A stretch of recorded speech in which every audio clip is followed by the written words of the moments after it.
welcome to Star Wars Saturdays. Here, I'll just make me big so you can see me. I'm Rich. I use the he, him pronouns, and I am the keeper for this particular game. I'm calling myself keeper because of the game that I'm choosing. So Star Wars Saturdays is this ongoing living campaign of tabletop RPGs that take place in the Star Wars universe. It's part of the Gauntlet community, and the Gauntlet community is a worldwide group of friends, aficionados, and fanatics of small press and independent and also OSR-style tabletop role-playing games. And Star Wars Saturdays is a game series that I've been running since December of 2017, where every month I choose a different role-playing game system, and we tell a story in Star Wars. Now, up to this point, we began with events that were happening between New Hope and Empire Strikes Back movie timeline, and then we have progressed forward over the last year and a half to where now we are at the last bits of Return of the Jedi. It's very exciting. We're about to go into uncharted territory. This month, I am running a reskin where I take the core game and I'm Star Wars-ify it, is generally what I think of when I reskin. And it is Monster of the Week. Monster of the Week is a game from Michael Sands, distributed by Evil Hat. It is originally a game inspired by the TV show Supernatural, as well as things like Buffy and Hellboy and X-Files. It is about badasses who go and hunt monsters, and it's the idea of hunting a monster every week, hence the name. In Monster of the Week, it's a modern day setting, and everyone has access to magic. It's a basic move. So in the Star Wars version of this, which I call Bounty of the Week, I've renamed Use Magic and shaved off a few of the options from that particular move as Use Technology. Now, in my mind, and I'm highlighting this for my players as well, it looks like one drop. Hopefully he'll be able to rejoin us in just a sec. In my mind, I wonder if calling it Use Technology has gimped the move, because I sure haven't seen it crop up in our first two sessions. So I'm just putting that out there, that Use Technology is one of those moves that you have access to at all times. We just figure out what technology you've used to do the thing that you want to accomplish. So this is Bounty of the Week. The first two sessions dealt with a kidnapping, which is an interesting version of hunting down a monster. This one will be a little bit more queuing closer to Monster of the Week, and I'm pretty excited about it. But in order to have a Bounty of the Week, we need to have bounty hunters, which are our player characters. And so we have two returning player characters and one new player character who had tech difficulties last week. So new now. Glad you're here, Blaze. But let's reintroduce our characters from previous sessions. John, kick us off. Please first introduce yourself, any way that people can find or follow you. And then if you could introduce your hunter, I'd appreciate it, John. Okay. Hi, I'm John, and I am... if you want to find me on the internet, and I don't know why you'd want to, you can find me on Twitter at JMCampbell, and through Facebook, I'm one of like a dozen John Campbell, so if you want to find me there, good luck. My character is Squaz Batiki, who is a Jawa, who is crooked. So he was taken to a different planet as a Hutt's pet, essentially, and then he got out on his own and started, doing what he had to get by, and which largely involves stealing speeders and doing things like that, and taking whatever salvage he could find. Yeah, and I know I have some history with Johanna already because I helped them infiltrate, I think it was a Black Sun group, back when Johanna was a ISB agent. And so that's, Squaz being a Jawa, he is, the typical, 3 foot tall at best. But he doesn't wear just the robes. He's abandoned the robes in favor of some actual space equipment aside from the hood. He still has the Jawa hood on because you have to as a Jawa. Yeah, have you seen what's under the hood? You definitely need a hood. Rob, introduce yourself, your pronouns, and your character if you could, and how we can find you. Hi, I'm Rob. I use he, him pronouns, and I am playing Johanna Moldor, who is a former Imperial Security Bureau agent who lost her position because she failed to capture some rebels that she was chasing, and I believe last session actually admitted, well, more or less admitted that she allowed them to escape because members of her family were involved. So she's taken to bounty hunting now. As for where you can find me online, I don't really have a lot of online presence. I do occasionally try to do some streaming on Mixer under the name Treb Rudahan. But that's about it. Yeah, Rob, you'll have to put your gamer tag in chat so that I can friend you, because I didn't know you were on Xbox Live. Not that I'll be on Xbox Live much because my son is on there all the time. We're already friends on Xbox. We are? There we go. That's how little I am on Xbox Live lately. But I always like the possibility. So good. I'm glad we're already friended. Awesome. Blaze, welcome to the pack. Introduce yourself, my friend. Hello, my name is Blaise Hébert. I'm from Canada, Ottawa, Canada. You can find me on Twitter, just first name, last name, Blaise Hébert on Twitter. That's where most people find me.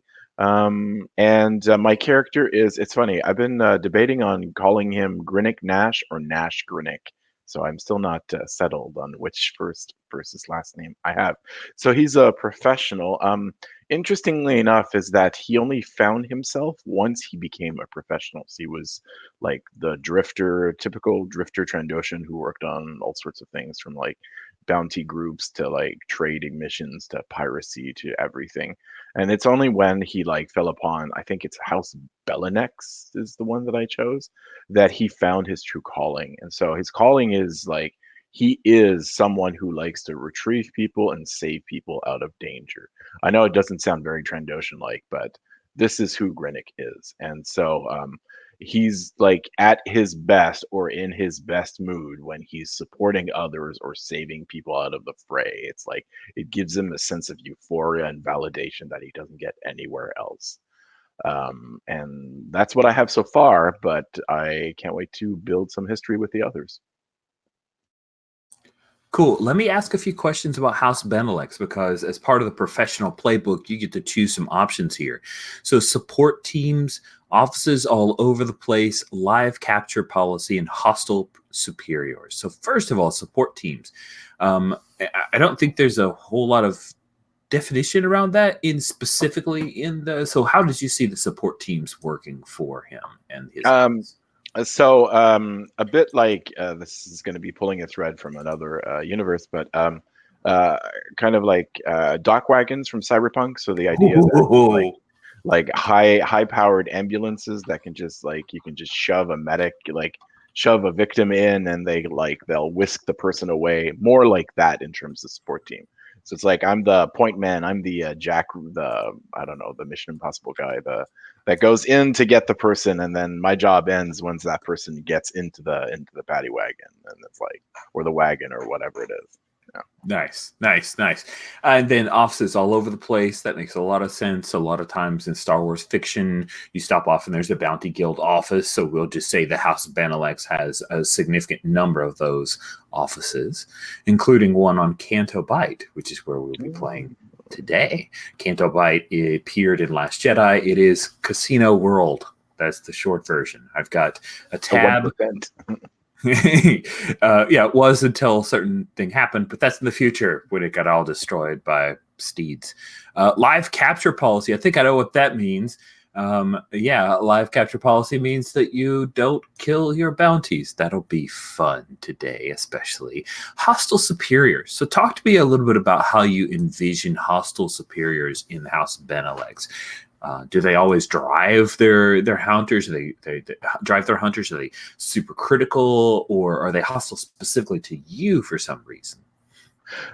It's more I'll say it's more a generic thing because the way that I imagine it is House Benelux actually sells a service to people. So like the people that like buy this service offering assume that they're going to get saved no matter what. And so it's like kind of like like shield of savior. So it's kind of like bulletproof in a sense. It's like if I get something happens, I get captured, I'll just get pulled away. So this being the Star Wars universe, this is not a common thing. And so typically when people go in, we just like, you have a good chance of dying if there's a firefight. So it's like in this case, this is either a new thing or it's a very special thing. So like the house or the administration to the side assumes that like we're just gonna accidentally kill people in the process. So it's like they're just always hostile towards all their workers because they assume that like their workers are like bounty hunters and assassins and everything else. So like traditionally the supplies were very hyper violent people who have no disregard for any life or limb. And so as a result, that means that, they're hostile towards us. That's great. You guys are highly replaceable. House Benelex. Yeah, exactly. Wow, that's great. That's really, really weird, and I love it. Oh, you've got a drop down highlighted in yellow on row 44. You pick your protection. It's the type of armor that you'll start off with, a flak vest or combat armor. Yes, I picked combat armor. It's a good choice, especially today. Awesome. You've already chosen your gear, and I believe you've chosen your moves. Yes, you have. Fantastic. So, John, still have a little bit of tech difficulties. Let's work out the history between Grinnik Nash and Johanna Muldor. So, Johanna, do you have any histories that you saved from the expert playbook that you might apply? Probably do. Just let me see if I can find those. If you look the history, they should be there. If you like hover over history, there should be a pop-up note. Thank you. Okay. Got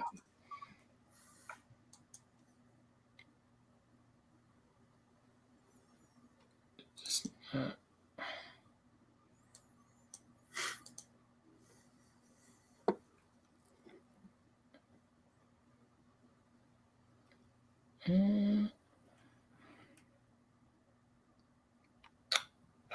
let's say they came to me for advice, and my advice got them out of trouble. Ask them what the trouble was. Ooh, nice. I like that. So what kind of trouble do you imagine that was for Grinnik Nash? Me? Yep. Sorry. Okay.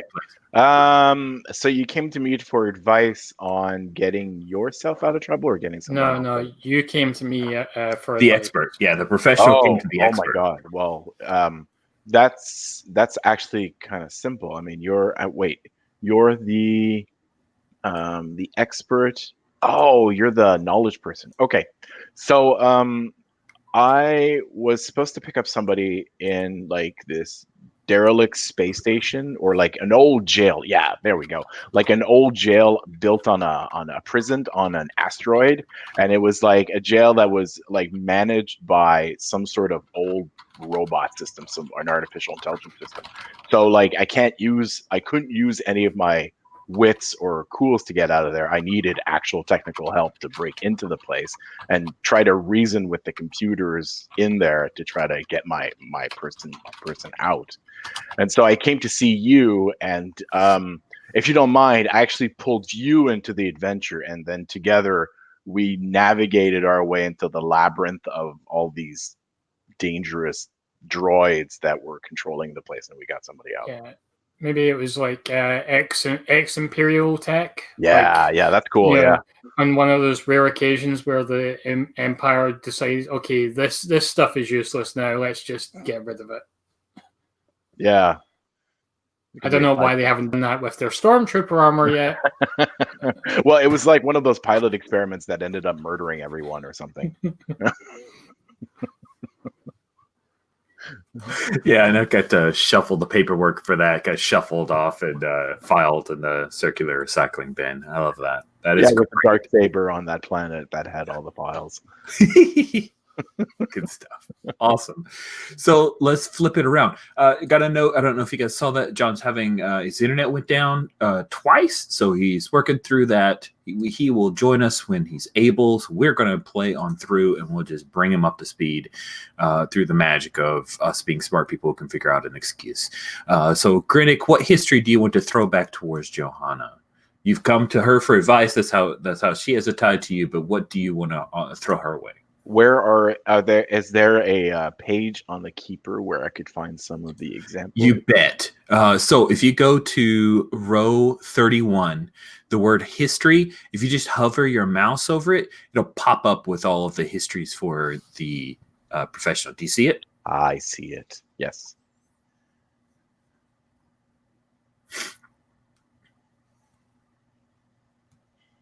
I'm going to find a different way to represent history for the next version of this That's character. okay.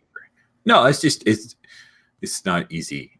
It's a lot to read. I don't like putting that much information on a pop-up note because you move your mouse and you lose it and you got to start all over again. That's what frustrates me about it. Okay, since we're going to be spending a lot of time together, let's put some richness in our relationship. I was sent to deal with you as a hazard for the guild house policies one time. Tell them how you resolve this. Is this Rob telling me how he resolved this? I think so. Let me read through. Let's see. Okay. Relationship was written. Let me reread that one. You got sent to deal with them as a hazard to the guild house's policies one time. Tell them how you resolve this. Yeah, so I think the you is Grinnick was sent to deal with Johanna as a hazard to the guild's policies one time. Then Grinnick tells Johanna how Grinnick resolved this. I think it definitely could be the fact she's ex-ISB. I mean, why would you not put a bounty out on someone who leaves ISB unless there you've got another idea, which I'm totally cool with. But that's the first thing I thought of. I would love for this to be a knowledge is power, and people are afraid of the knowledge that you have. So this would have been either a combination of compromising information on the house, conflict of interest of the house leaders who were seen in some compromising position. I don't know who rules House Benelux. I don't have that information. Is it is it I would assume, my assumption would be that House Benelux is they're rich people trying to save other rich people from the fate of the Star Wars universe. So any compromising information on any of its people, let it be that they were secretly Imperials during the war. Oh, wait, we're at Return of the Jedi state, so that they have an allegiance for an affinity for rebels. There we go. They have an affinity for one side or the other, which compromises their actual neutrality in their service offering. And then you basically, sorry, I forgot your character's name, and I should know this by now. Joanna actually had this incrementing in evidence, and could have been a situation where you're trying to sell it off or something like that, or make it known to the wider world. So I came into conflict with you, and then in the process I found out that your reasoning for it was very justifiable, and so we found a way out of it by making the evidence either disappear or saving your what's the sheb, shaving your sheb from Yes. I love it when people use the Star Wars lexicon. I'm so happy. I'm it's not a Kark, it must be a sheb. It's Karks and Shebs. It's all the time Karks and Shebs. That is good. And for anyone watching who's actually House Benelux, I get you. We are, but as the professional, that playbook gets to define their house, and I like this version of the house a lot, and it's our truth. So yeah, if Disney can buy Star Wars and clear out all of the EU, then put it back as they wish. So can we, friends. So can we. Cool. Just a minor revision. Just a little few edits, like, you know, dot the T's across the I's, all that good stuff. So good. The two of you are part of the crew of a ship known as the Viridian Hornet. The Viridian Hornet is a monstrously big ship, big enough for the expert to have their own workshop on. But we found no back to tank, sadly. It's just not an option. I got an advance. Did you buy a back to tank? Yeah, I'm gonna buy a back to tank. Hot tamales. I love it. That is fantastic. So the Viridian Hornet, you can see a picture of it on the NPCs and places. I'm going to share screens because I just like sharing screens for sometimes, and this is one of those times. So you can see it here. It is a big, big honking ship, a 4-level ship. The topmost level is the shuttle bay. Beneath is the main deck where the bridge and crew areas, as well as auxiliary cargo storage in the engine room are located. There's a passenger deck, as well, a whole deck for the passengers. Not that you guys have many, but that's probably where you keep your prisoners secured. Lowest level of the ship is the main cargo hold. We've got some... Oh, the picture didn't come all the way through. That's weird. But anyway, you've got some pictures of the ship in a layout. I may have to work on that. I don't know why it cut off. Nevertheless, the Viridian Hornet is what you guys fly upon, and I will stop sharing screens and bring us back to that. So we start off with... I probably should have kept sharing screens because I've got a cool Canto Bite picture. Do that. I'm going to do that. It's all screen share all the time. It's like high tech and stuff. Anyway, Canto Bite. Canto Bite's a tourist and gambling destination on the outer rim world of Cantonica, which is part of the corporate fiefdom known as the corporate sector. Canto Bite's one of the most luxurious casinos in the galaxy. So the Viridian Hornet flies in. It's a beautiful place here. We've got the main casino. If you remember Last Jedi, this is one of the oh shoot, what is it? Like the thing where they draw up what it's going to look like. You can see this like high, huge domed areas. You guys are smart enough to park in a designated area. So you land in a landing bay rather than just dropping it on the beach. That could get you in trouble, friends. That could get you in a lot of trouble. But you're smart enough to where you're not going to do that. So the bounty that you have received here is that a number of honored guests. So you've been hired by the casino itself. The casino has a number of very influential people who know House Benelux leaders. So that's how you guys were sent in. And the details that you were sent were very hush-hush. You guys got an automatic NDA, non-disclosure agreement, by accepting the mission because a few of the casino attendees and one employee have been found, their bodies brutally savaged. At this point, Canto Bite has continued operating the casino, but there have been threats from the local authorities, basically known as the police department. It literally says on Wikipedia that the Canto Bite military force is known as the police department. I thought that was the most ignominious and not Star Warsy name of a thing, but why not? Anyway, the police department is threatened to shut them down if they don't get hold of whatever is threatening the patrons. And there have been a number of people who have left. So the casino, as you guys arrive, you see they have large hollow banners. They're throwing very special, like 3-for-1 creds for chips and all of these things to draw people back in. then you can make the fortune of a lifetime.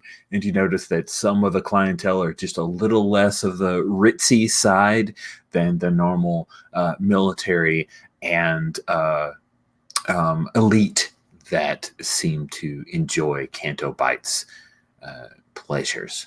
So when you guys land, we'll say the squaws. Canto Bite PD9s. Yes, that is a great note. And I'm writing that down right now. Canto Bite PD9. That would be so fun.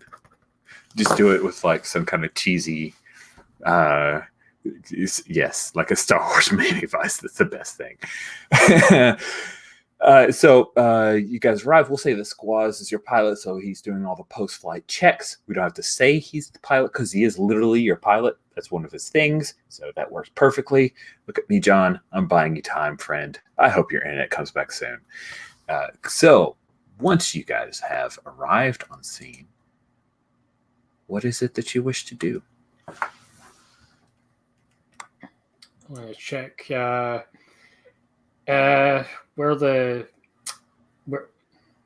maybe check if we can get access to the bodies, maybe. Oh yeah, that makes sense. Cool. So let me ask a couple of questions just so we can wrap up things that happened in last session. First of all, I'd like to kind of retcon and say that Fair, the clone trooper who's buddies with Quake, jumped off the ship at the last minute to go stand by Quake's side, just so you don't have to deal with him. But I am curious, Johanna, what happened to the captain, Rasmoth Evon, and Zach One Shot, the Echani mercs who you guys had captured? Only one of them officially had a bounty on them. The others were in good standing. So what did you do with them? So the ones that didn't have a bounty, I dumped in the middle of nowhere. I think on the planet where we found them. All right. And then just took the other one in. Okay, cool. There you go. That is true. So we'll just take them out of. I'll move them down on our NPC list, and there you go. Karna Freely, of course, you turned her back into her father. It was a nice, heartwarming reunion. Although I am curious, did you let Karna know that she has a microchip implanted on her? No. No, didn't tell her. Okay, well that's good to know. That's good to know. So the client will be very thankful you didn't divulge that information. So you guys, of course, I imagine the House of Benelex, you have some kind of "hey, we're here" type of protocol that you do. Quinbrin Goldor, or Goldhor, however you wish to pronounce it, but they say Goldor. Quinbrin Goldor, a human representative of the Canto Bite Casino Agency, meets you guys at the Viridian, and he's dressed well, but not too ostentatiously. Oh, it's an outage in John's area, so it looks like not great. Not great. All right. It's okay. Carry on. Squaws tells you that the sublight engines are a little on the fritz, and he's going to hang back unless you really need him working on that, because that's important. Yeah, stupid localized ISPs. But they don't have that in Canada, do they, Blas? It's much better up there. It's just colder, so we don't want to go, says the guy in Minnesota. Anyway. It's probably drier in your part of the world. Dude, it is so dry. So dry. Like, I moved from Jacksonville over the summer where it's incredibly humid and like nosebleeds for weeks. All the family, all nosebleeds all the time because all our capillaries are dried up from how arid it is up here. But we're fine until the snow comes, and then there will be complaining because my son lived in Florida all his life. He's seen snow once. I can't wait. It's going to be great. So back to the game. Sorry about that little weather-related thing. No one cares but me. Quinbrin says, "Greetings, gentle beings," and he does this kind of like gesture, and he bows his head. He's treating you with utmost respect. You guys are in a really nice landing bay. Like most landing bays in the Outer Rim are total like pieces of cark, and it's terrible. Here, this place is clean. Their engineers on staff will come in, refuel, all that good stuff. Of course, there's stipends and the like related, but House Benelex with all kinds of offices, you'll be okay for fuel. But he says, please, please, please come, gentle beings. I am so happy that the Bounty Hunter Service has sent you so that you may assist us with this minor difficulty that we possess. What is it that I may do to assist you, gentle beings? Well, we're going to need access to the victims and also to the areas where they were found. Ah, yes, of course. So he, as you say that, everything he says is very obsequious. He's very, of course, I'll do whatever you want. However, you still need to manipulate him because he may feel that he may not be quite convinced of your skill set and may have to give you the runaround because there's a little bit of embarrassment about what's going on. So please manipulate somebody to give you the straight dope. Okay. I'm pretty sure you're better at that than I am. Yeah. I specifically took that because we were missing our charm person last time. Good call. Okay. That is an 8 in the dice plus 2 for charm. Wow. So 10. Fantastic. So this male identifying human you have manipulated one on 10 plus, they'll do it for the reason you gave them, which is, hey, you're here. And he was like, yes, of course, but please remember your NDAs, gentle beings. I am happy to share with you what we have. So the first thing that he does is he'll bring up a small little holo display. And on the holo display, you see that there are several of those, again, leaning on Last Jedi. Do you remember the really tall horse alien creatures? There are 2 of them. It looks like a mother and foal. The foal stands probably about 8 feet tall. And they have been chewed up and mostly eaten. Like they're inside, like their belly and chest and the like have all been ripped open. And it looks like there are some other wounds at their body. He says, if you wish to see more, there may be more hollows. However, we did dispose of these bodies. We thought perhaps that it was just an isolated incident, but this was the first occurrence. It happened 3 days ago. And if you wish to speak with our handler, then we are more than happy to provide you access to them. However, if you wish to see the bodies, I can take you to the pair that have not been claimed. Yes, that would be helpful. Thank you. Okay. Cool. So he will lead you through the... If you can look again at the picture, the way that Canto by, it's kind of built on a lot of like levels.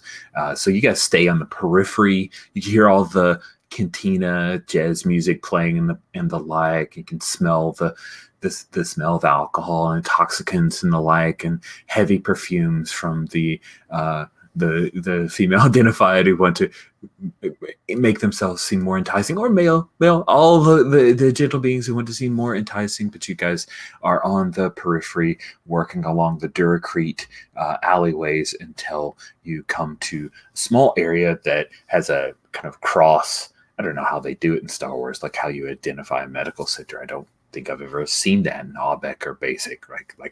But anyway, some kind of Star Wars identifier for medical center, and then you are led into what is basically the cool room where they store bodies, and Quinbrin introduces you to the singular doctor is saying that you see that is a Bothan. And Quimbrin says, "This is Utri Dose. Utri, please speak to them about the unfortunate victims." And Utri bows her head, and she looks up and up because she's a Bothan, and you guys are really, like, especially the Trandoshans, very tall. And Utri says, "I believe that they were savaged by some kind of animal. Please come and look and see if you see what I see." And she heads over and pulls open one of the drawers, and you see that there is the body of a Duro, a male Duro. And you see the male Duro is missing his right arm, and you see that there are, again, the interior, like the chest cavity has been ripped open. You see there are very large gouges in the flesh, about the size of like 2 to 3 fingers, or like 2 Trandoshan fingers, 3 human fingers. What do you do? So I want to examine the the injuries to see if they match any sort of creature that I am familiar with. Yeah. So, do you have any playbook specific moves around that lines, or do you think you are investigating a mystery? Probably investigating a mystery, but let's see. I have Dark Past if I troll through my memories for something relevant to the case, but no, I think I'll just go with investigate a mystery. Okay. Cool. Well, let's have you roll plus sharp. Okay. 6, 7, 8. An 8. Okay. On an 8, you get 1 question on 7 to 9. What sort of creature or threat is it? Ooh, that is a very, very sharp question. So, is this a thing where you imagine Johanna just knows these things? Is she trolling through some kind of hollow database and cross-referencing information? What does it look like as she investigates this corpse? I think Johanna has like maybe a PDA sort of device that is, she's flicking through sort of wound patterns to get a match. Awesome. So then the display, and of course, as you're going through this information, I'm curious what it is that Grinnick Nash is doing. Are you looking over the shoulder and trying to help? You didn't need help to roll help dice, but do you imagine that's what you're doing, or are you doing something else? I'm kind of intimidated by Cantobite. It reminds me too much of Naboo.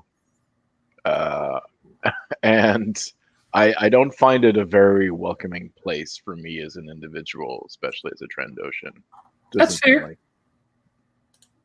It isn't very welcoming for you. You're probably not wanted here. And also, my tongue will get me into trouble, so I just stay quiet and stern looking. Nice. Well, as you're quiet and stern looking, I'm not sure if you look in and see, but a picture comes up on Johanna's PDA. It looks like this. And the information that you receive is that the bite sizes and the mandible gouges correspond to previous recordings of the Nexu. The Nexu are a type of saber cat, a feline creature native to the chilly forests of the Indona continent on the planet of Tolgana. The forest Nexu have 2 pairs of eyes, which allow them. The second pair allows them to see in the infrared wavelength, and they also have claws that allow them to climb trees. They can leap extreme distances and are considered very dangerous. They are not native to Canto Bight.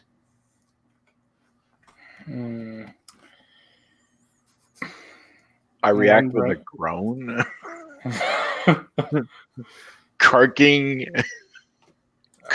creature. I don't want to be running wildlife. Like, this is no. I think that the Dr. Utri goes, oh, I've heard of Nexu. Oh my.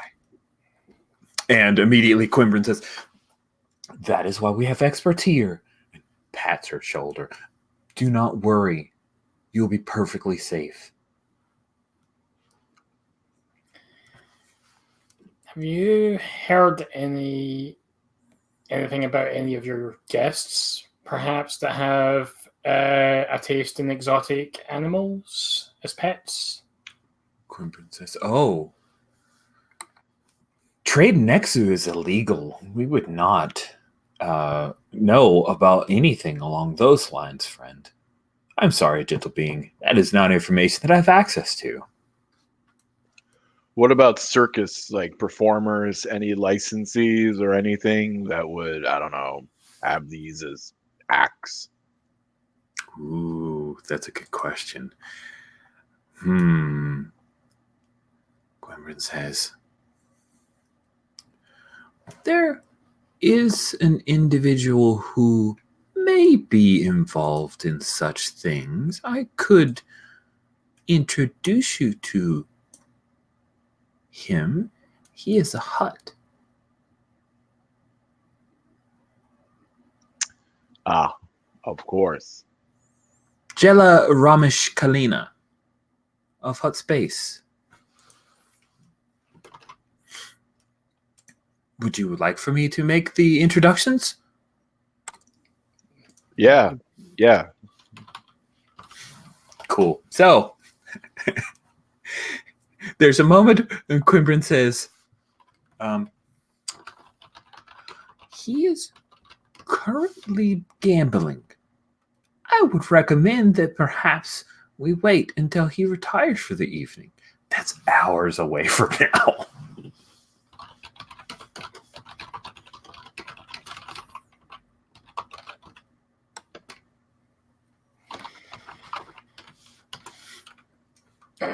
Well, that's if you believe that is wise. I think if we wait too long, there might be another incident.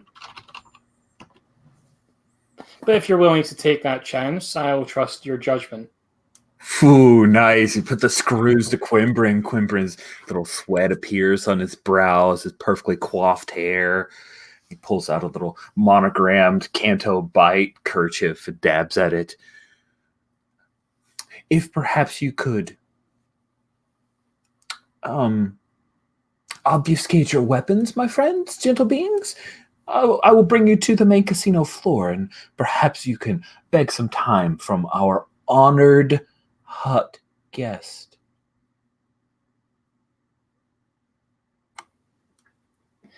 It's like awkward, but like I put the things or the guns in the bag. And did we have like a card or a speeder or something? Sure, absolutely. Yeah, it's really awkward because like my weaponry isn't small, and so it sticks out, and just put it on top, and it looks super threatening to anybody who passes by. But whatever. Cool. So we'll pause now. John, welcome. I'm so glad you can make it. Thank you. I'm glad to be back. Awesome. So, John, you've introduced your character, but when we circle back around to do history, that didn't quite work out. So let's work out the history of how Squaz and Grinnick Nash, the professional hunter Trandoshan, how you guys know each other. So if you pop down to the history lines, which is on 31, there's a pop-up there. And do you have any of those histories that you think might apply to Grinnick? Let's see. Grinnick is my younger sibling. No. Yeah, I really need to go. I That's just awkward. even know how to make heads or tails of these. They're all like romantic interest, sibling, Exactly. which is all great when everybody's humans, but like the Star Wars not so good. Um, Oh, the Trandoshan and the Jawas are not related. But anyway.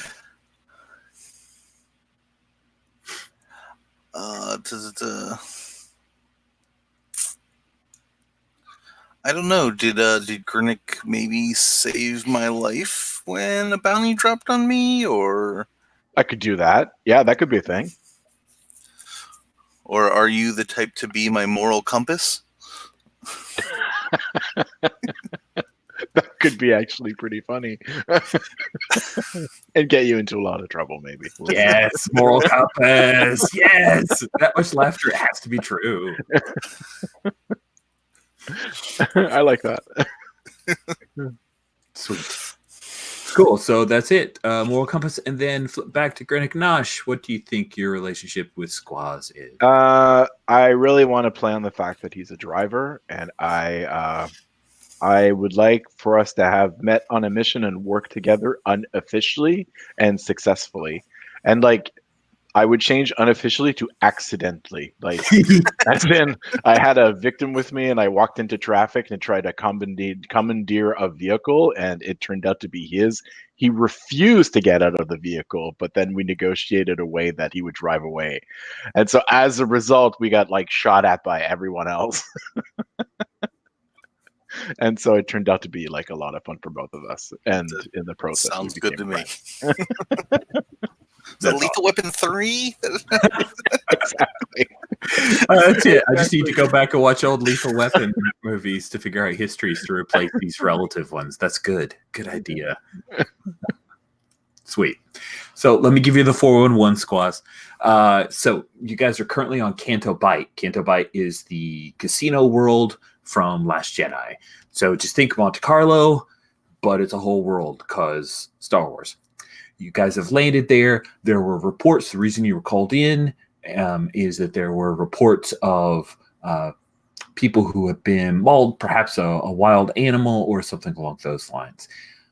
The excuse we had was that there were some problems with the sublight engines. They were a little twitchy. So Squaz, being the driver, is also kind of the mechanic. So you stayed back for a little bit. So I'm going to have you just join in with all. That's the only knowledge you have. Now I'm forcing the player characters to give you information that the players may or may not remember, but that's okay. I'll help them if they've forgotten details. So you catch up to them as they are leaving the medical center for Canto Bight. There is currently a handler, a human who's a member of the Canto Bight Casino Agency. His name is, he's in NPCs and places. His name is Quinbrin Goldor. He has perfectly coiffed hair and wearing a lot of like gold. And you think he has eyeliner. He's very handsome and very concerned about his appearance. However, he's patting his forehead right now because someone has made him sweat just a little bit. You see that your two compatriots are offloading some of their more obvious weapons into the little, I guess there may be like a droid that's carrying things, like a caddy droid, as you come up and they're heading out of the medical center. Johanna, I'm not sure if you have any big obvious weapons, but anyway, so that, and I think the first vibro sword is probably a bit obvious. Oh yeah, vibro sword, pretty obvious. Quinbrin says, "Oh, good, we are joined by our Jawa friend. Welcome, gentle being. Your compatriots have already begun the hunt, as it were." Oh, good. He has, I imagine he has kind of like the kimono sleeves. He does the thing where he just like slides his sleeves together and walks forward ahead of you guys so that the two of you can catch up, Squaws, if you so wish. So I forget. I know it's Niktu or Necktie or something like that. Yeah. Klaatu Varetto. Nexu. Okay. Yeah, so I'll update squads. So it appears that there is a Nexu on the loose that is responsible for these killings. We're going to talk to what was the hut's name? It was Jela Ramesh Khanna. Jela Ramesh Khanna. I believe he might have some knowledge of where it might have come from. Cool. So with that information provided, you guys come up into the main area of the casino. So they have like these crazy space plinko boards going on. And of course, there's a bunch of sabak happening. Maybe we hear like a Lando like chuckle in the background as you are brought to an area where I'm kind of imagining that he's like a, oh shoot, what is the one where they have the big rotating board and like drop a ball, and I can't remember what the roulette wheel. Yeah, they totally have like this roulette wheel with all kinds of electronics and stuff going on. And there on a little hover palanquin is none other than a very old looking hut. Like his skin is just kind of settled, and he's not nearly as rotund as most hut. He actually seems almost svelte, but it's more like a lot of the fat has just gone away over the years, but his skin's just sagged along. So when he moves, he's got that kind of the skin kind of hangs off of him. Looks very unhealthy. And you see that there are a number of little attendants who are constantly like putting powder and rubbing on different sores and the like that he has. He smokes from a hookah as you guys are introduced by Quimbryn Goldor. Quimbryn says, representatives of House Benelex wish to speak with you, Jela Ramesh Khanna. If you do not mind, we would very much appreciate if you could have a brief word with them. And Jela takes a little puff from his hookah and says, House Benelex, those are bounty hunters. What do you want? Just to pick your brains on a subject of interest. Oh, the hover palanquin starts to float back away from the roulette wheel, and people kind of hover in, or they like, crowd in around the space that he had taken up at the table. And he hovers over towards a darker corner. You can still hear the jazz music, from the bits that are playing the music kind of hovering around. And there are a few people dancing nearby. And he says, what kind of questions you have? I was wondering what you know of Nexu. Oh. Nexu. You ask, Quimbryn asked you to speak to me because I know about exotic animals. I know about Nexu. They grow on Cholkana. Traded. Very, very expensive, but so dangerous. I have heard of using them in sport for hunting or against gladiators, but I do not truck with such things. Too dangerous. Ever heard of anybody using them as attack animals?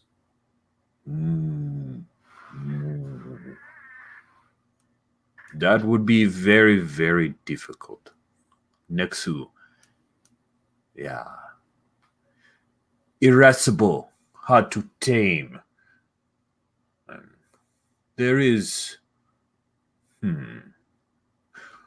I have heard of someone who developed cybernetic implants to place into Nexu and use them as attack animals, but never saw it myself. Do you happen to know this person's name? And are they on Canabite? No, this was from many years ago, not here on Cantobite. Was someone from Imperials, I believe. High research project. Doctor. I will tell you if I think of a name. Cannot remember now. It's a long time ago. Not on Cantobite, no, and that technology I never seen. You think the deaths I heard about the deaths. You think they happened because of Nexu? We have reason to believe so. It may be time for me to go. Yes. Good luck with your hunt. He's trying to like exit himself from this whole conversation. What do you do? What? I physically put myself in between what looks to be an exit and the platform, and I think I'm tall enough to just park my like a post, and I just stick there, and I just don't say anything. Nice. So he's now like, oh, I thought I could just slide my way out of this, but you have. He looks up at you a little fearfully. Kratala, Dr. Kratala, that was her name, okay? An Arcadian. Thank you.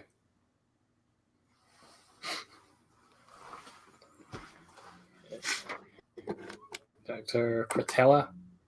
Yes, I will put the name here in chat. Dr. Kratala, an Arcadian.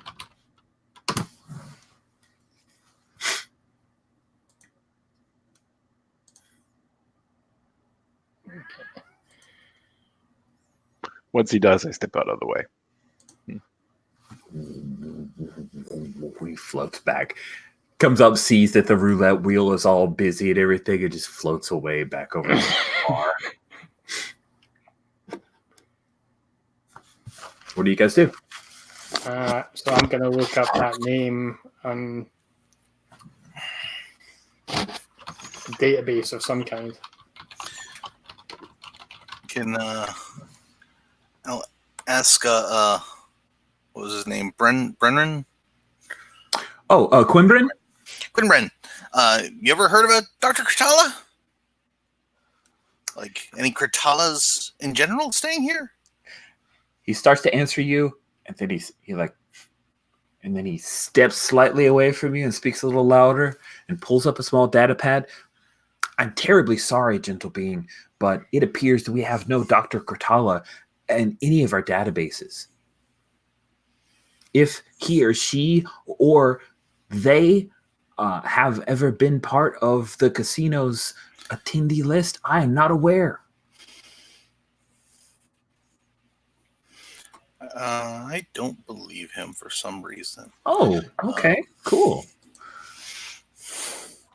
Would you?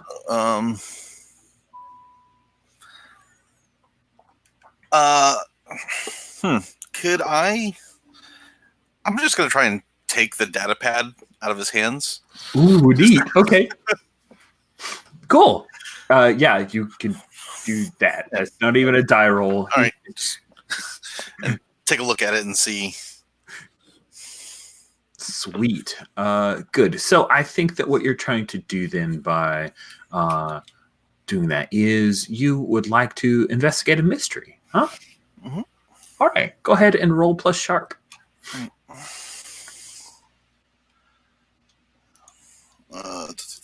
What is my sharp? My sharp is +1. All right.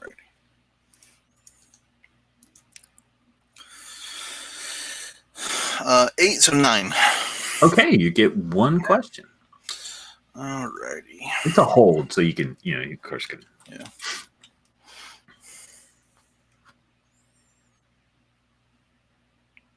I guess what is being concealed here? Yeah, that was the one question I thought, this is a weird move for this, but we've got one question you can ask there.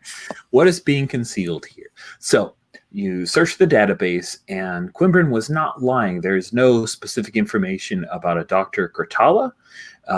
However, what you do find here, what is being concealed is that there is already a bounty hunter crew that is on Canto Bight, who were called 2 days ago and have not been heard from in 1 day. Goodness. Hey, Grinnick, looks like we have some competition. Okay, so let's take him out.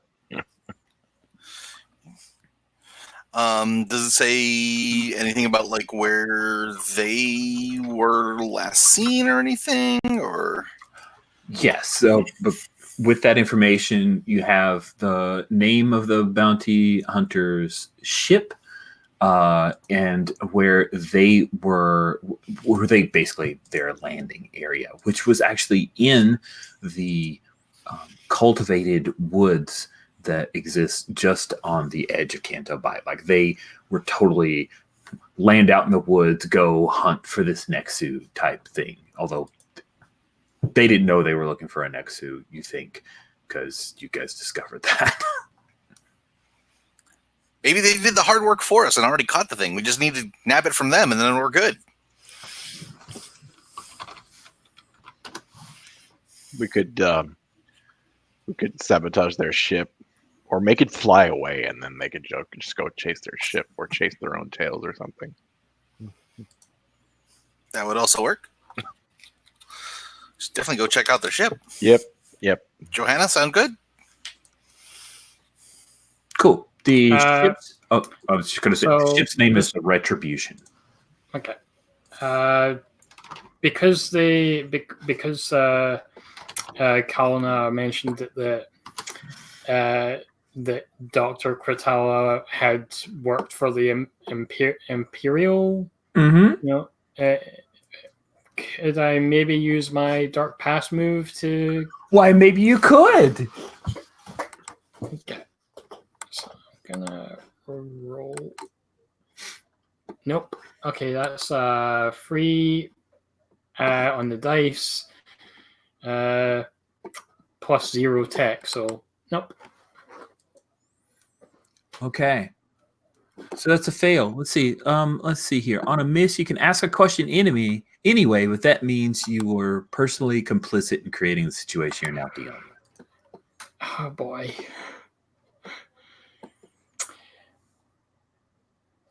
Who do I know who can help us right now? Oh man, that's a fantastic question. On a miss, that means you're personally complicit in creating the situation you're now dealing with. Okay. So who do I know who can help us right now? Well, I think that you know a particular Ithorian by the name of Deneb Peffin. And I'll put them in the chat. Ithorian are the hammerheads. If you remember the reload like this. So Deneb Peffin is someone that you know who could help with this. However, I think that Deneb knows you from your Imperial days. So by walking up and talking to Deneb in an unofficial or bounty hunter capacity, he could rat you out.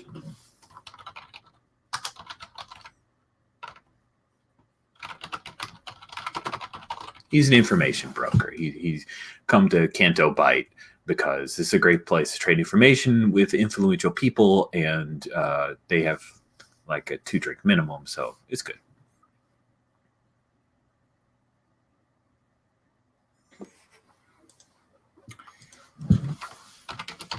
I need to go and have a chat with somebody who's here before we go. Might be able to give me some insight into what's going on.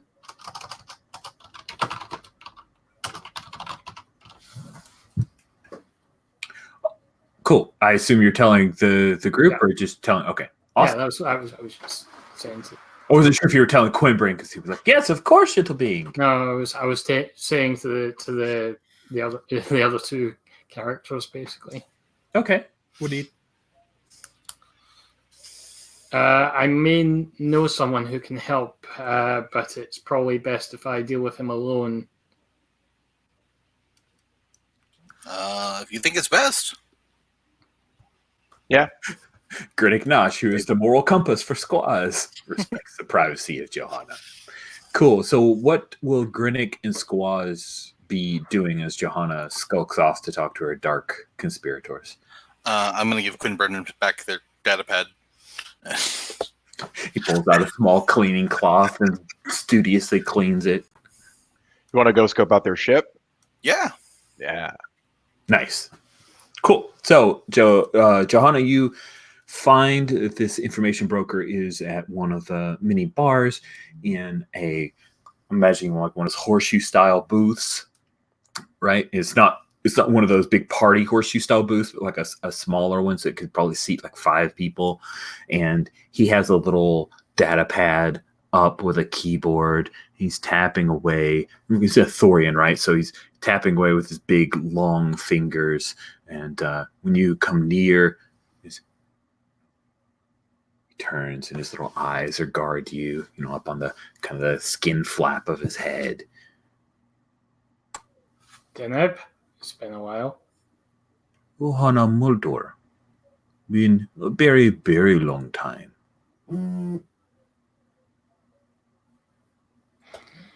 Did not think Imperial care about Cantobite. They pay all of their proper credits for safety. Why are you here, Johanna Mulder? Not here in an official capacity. You're not? Interesting. Well, do you need information, Johanna Mulder? Yeah, I'm looking for information on Dr. Quatala, an Arcanian. Oh. Why you need to know this information, Johanna Mulder?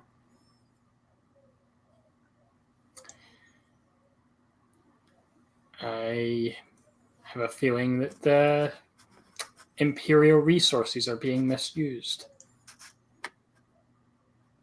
Ooh, I think you're trying to act under pressure here to hold up this lie. If you fail, then he will sniff out that you are not telling the truth. Roll plus cool. Oh, damn. Oh, that's a 9. Wow, that's a great roll. That is a great roll for a -1. Actor under pressure is 7 to 9. The keeper is going to give you a worse outcome. Hard choice of price to pay. So the price to pay is a legit price to pay. If you're going to offer him a significant sum of credits for this information, he will be forthcoming. Otherwise, you're going to have to rough him up to make him believe that you're acting on Imperial and you're still an Imperial. Those are your 2 choices. What's my tough at?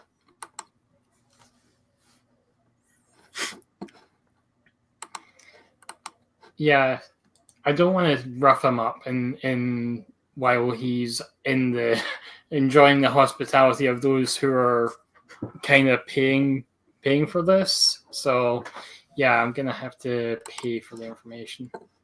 Cool. All right. So again, we abstract money, and there isn't exactly a money mechanic, but I'll imagine that a significant number of credits, thousands of credits that you offer his standard fee. And once you've transferred that over, I'm totally stealing from like the cred stick and like a little, box of creds type deal, like Shadowrun. The Ithorian, he nods sagely. Oh, Imperial credits spin like all credits, don't they, Johanna Mulder? What? Indeed they do. Dr. Fakatala was from the Old Republic. She was a researcher who worked for Chancellor Palpatine, personal medical research staff. She was ordered to join, and then one day she disappeared. Disappeared before the Empire ever came. I hear rumor they found her. She escaped to Alliance to restore the Republic.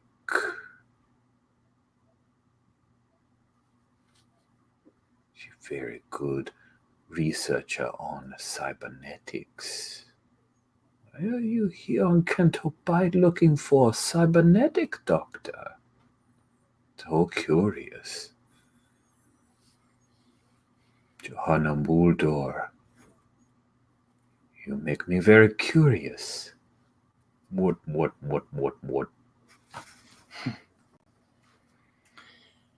Well, I do like to be mysterious. Nice. Think that's scene cut. Sweet. So squaws, what are you piloting as you guys go over the trees and you're coming down to the retribution ship?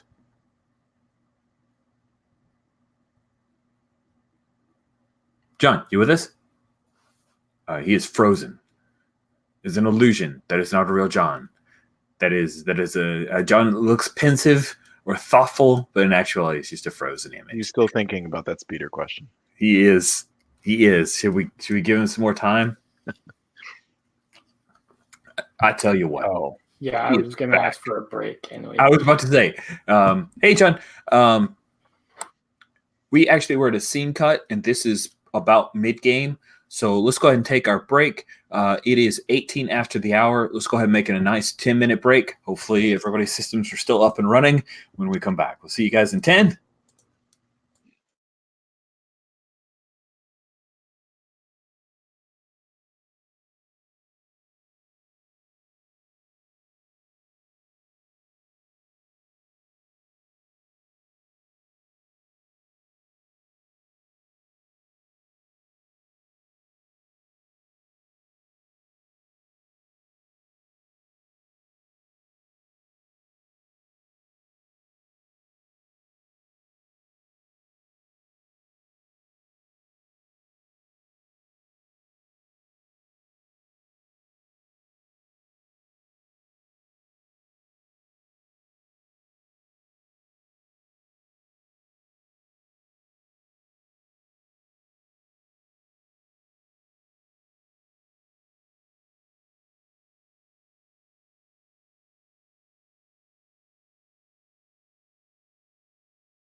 All right, welcome back.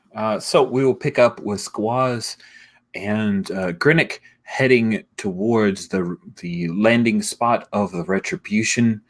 How, Squaws, since you're the driver, pilot, etc., uh, what are you guys on? Are you on some kind of speeder bike? Did you actually take the Viridian? Are you on some kind of speeder that you've procured from the casino? What do you imagine you guys are on? Yeah, I'm gonna. Somebody had like a really nice like equivalent of a Ducati speeder bike that they took up in front of the place, and they just and get it going. Are you saying you stole it? That's delicious. Borrowed, technically. The question is, can it fit a Trandoshan on the back seat? I imagine that it's kind of like normally it's like this, but it kind of is like riding a little low. So then if you're on a speeder bike, you're like zipping through the trees then, right? Yeah, I like that. That's cool. I love that image. We even like mix in some old Return of the Jedi sound like, whoa! Like the echo through the trees type deal. So you guys come upon Fusion. If you take a look in the NPCs and places, I've dropped down the general. It's a Hornet class fast courier. Nowhere near the size of the Viridian. Starts around row 27. If you want to take a look at just the general layout, yes, it looks a lot like the Serenity. If you are a Firefly fan, I happen to like this particular deck plan for a reason. So as you guys start to head towards the Retribution, you do not receive any like warning hails whatsoever. When you come upon it, you see that the main at the the aft, right? There's that the back kind of drops down into a gangplank, or not gangplank, a gangway, right? Or a loading unloading type area that is open. But you do not see any people milling about or in that back cargo area, which is area like 12, 13, that area. What do you do? It's funny, earlier I was looking at the moves because it seems that I haven't looked at the moves in no place. Would this be a good place to make a plan, or should we just like dive into the action? Oh, you can absolutely make a plan. Okay. Let me just go back to the... And just so we're clear, make a plan I've stolen from Zombie World. It is not a a Monster of the Week style move, but I love it because it allows us to just jump into stuff. So yes, I'm way interested in that. So we don't see anybody, so I assume this would be like being careful, safe, and smart, or yeah, I would assume so if there was no physical opposition. Normally I'd say like pushing through, being tough, strong, and implacable, but okay, so I'll roll it with sharp, and then we don't have any additional resources or people, and you're basing the plan on accurate current information, but the only information that we have is the name of the ship and its maker. Name of the ship and the landing space. Okay, perfect. Yeah, all right, good.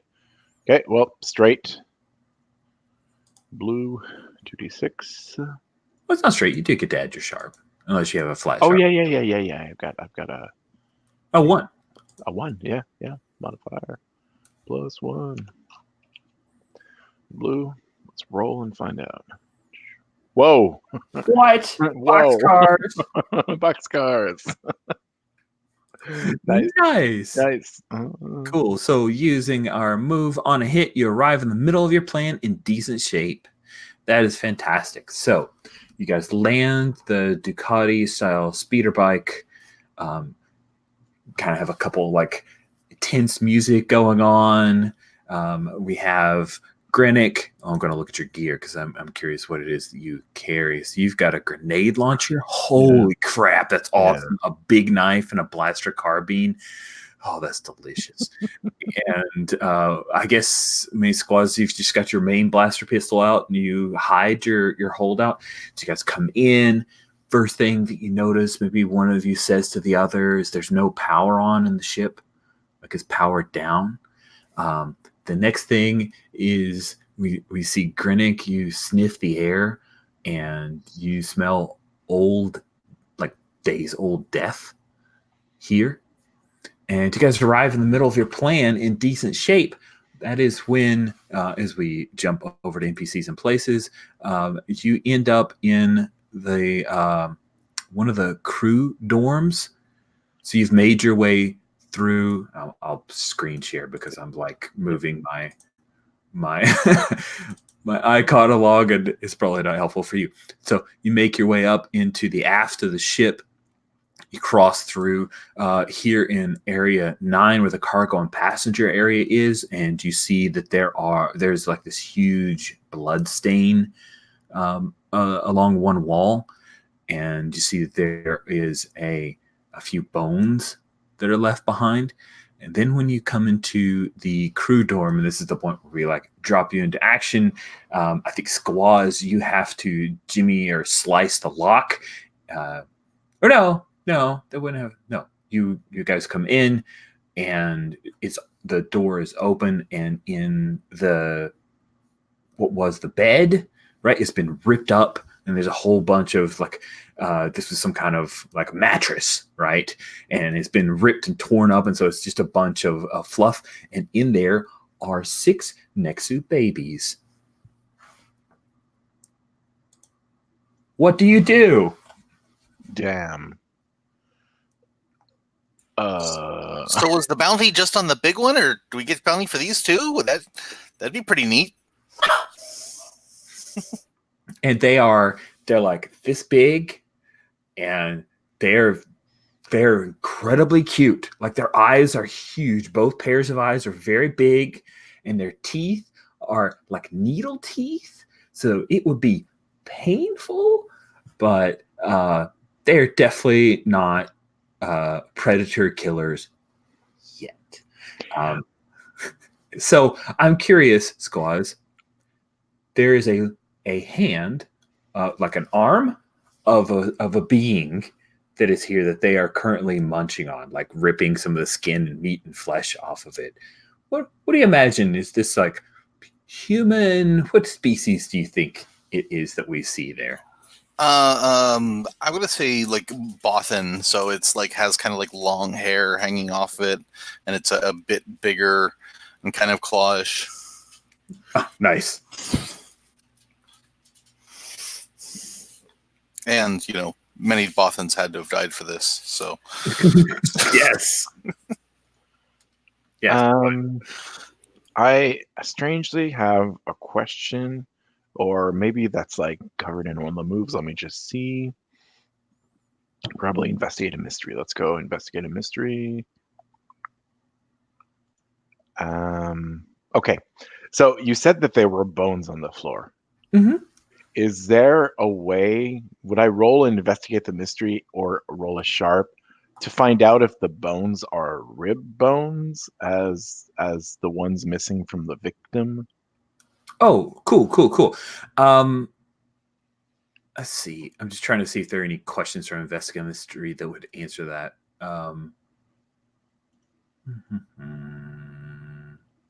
I think it easily could be, how's this thing doing this? You could roll Investigative Mystery and ask that question. Yeah, there we go. So that move works. Okay, let's try that. Oops. You have to reuse that boxcars, man. Never see it again. Okay, I can erase that. That's fine. Oh, I'm just saying, like, it looks so pretty. I know. 3, 4, that's 7. Okay. All right. A 3 and a 4, 7, you get one question. And your question is, how is this thing doing this? Yeah. So, what you find is that the Nexu babies, the kits, are not like they're ripping into this arm, but it appears that it's like a play toy for them. That the innards of beings have the like sustenance and the rich blood, and that is what they have been actually feeding on. So there's a lot of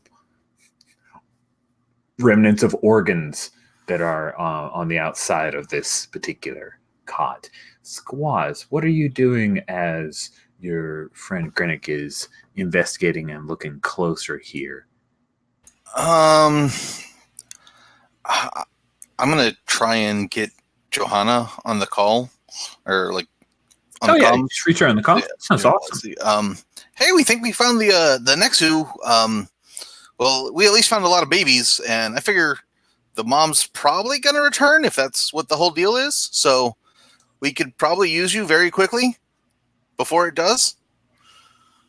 Okay, I'll be right there. And Scraz is just kind of looking around, waiting for this thing to pop up from every corner. Sweet. So, Squaz, as you're looking around, you are not surprised by the sight of many gleaming teeth in the shadow as a Nexu comes stalking towards you. It was trying to sneak up. What do you do?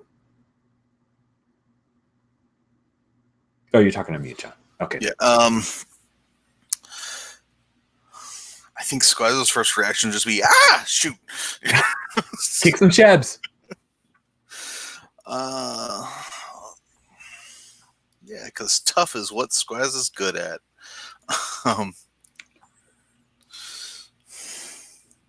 It's his worst stat. I got a 3.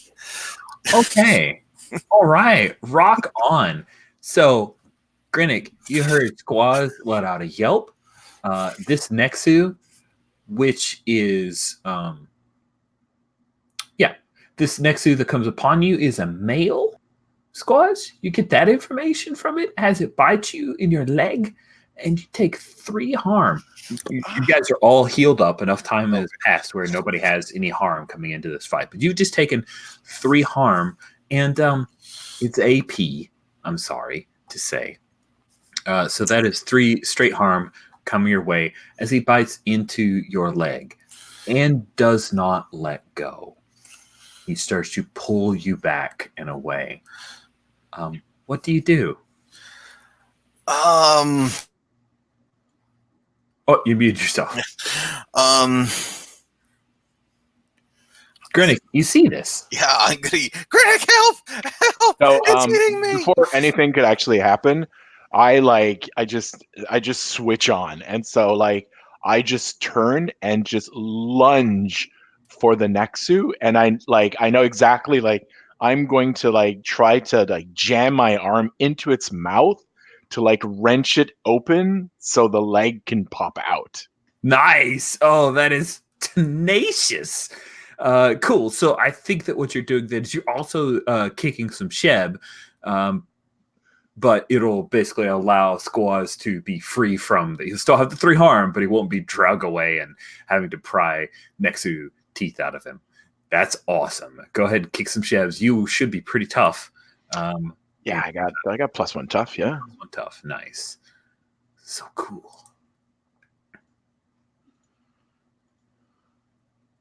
So I get an 8. All right. On an 8, if you take a look at the basic moves, on a 7+, you and whatever you're fighting inflict harm on each other. The amount of harm is based on established dangers in the game. So what you were trying to do was establish danger. You were trying to remove its mouth. You do so.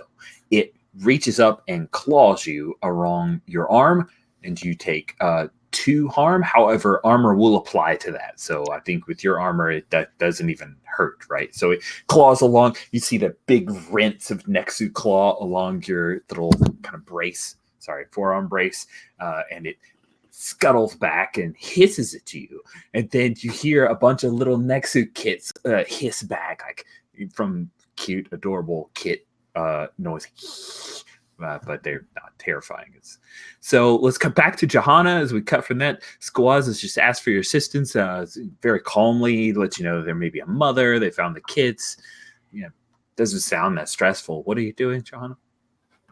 Well, I'm gonna head over to the retribution as quickly as I can. Cool. Are you imagining that you like take a taxi speeder? Do you ask your current oh shoot, sorry, I forgot the name because he threw out way too many names. Do you ask for help from Quimbrin to secure you some kind of thing, or do you run back to the Viridian? How do you get over there is what I'm trying to get. I would probably ask for a ride from Quinburn. What? I don't drive, but here, let me help you. And he gets. We'll say that there's a Twi'lek male who takes you out on a speeder, and he is like a tour guide, and so he's like telling you about all the fauna and how things have been moved in. He's very laid back, and he's like a Kanto Uber. No, he's a Kanto tour guide, and he says, "And here we have." He's going pretty slow. Do you just let him do his spiel?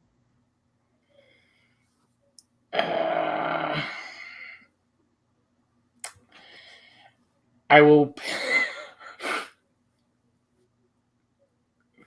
I'm very sorry, but could we just get there, please? We're on our way, ma'am. He says he's like just driving the speed limit of reasonable.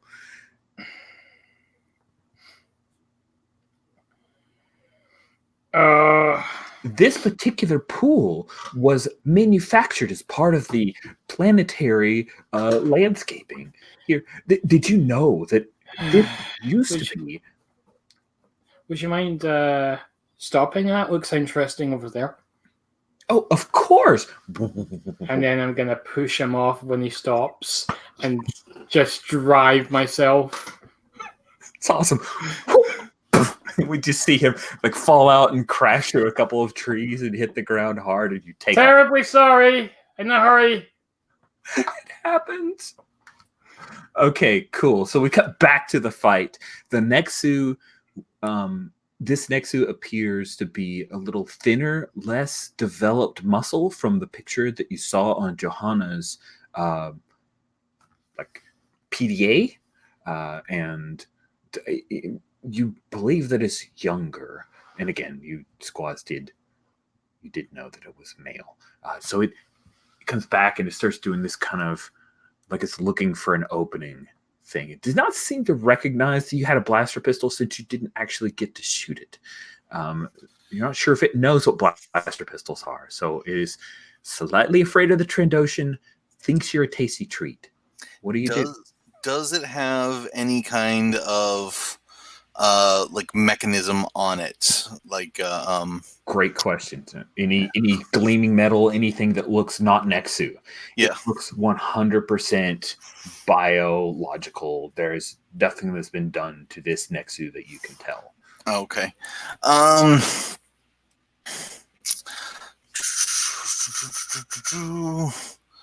Let's see, if I go back that way, there's the kittens. If I go that way, there's the big one.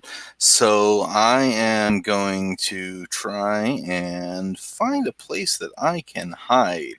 Okay, so I got one better. So I can actually leave no one behind. So I can literally just make us escape. I look at you and say, "Do you want to get out of here?" Yes. Okay, let's get out of here. Nice. I throw the little Jawa on top of my shoulder and I get out of there. Roll plus sharp. On a 10 plus, you get them out clean. On a 7 to 9, you can either get them out or suffer no harm. You choose. Okay. Oh no. Is that? That's a giant fail. Oh, that's lovely. That's a giant fail. So on a miss, you fail and get them out, and you attract all hostile attention.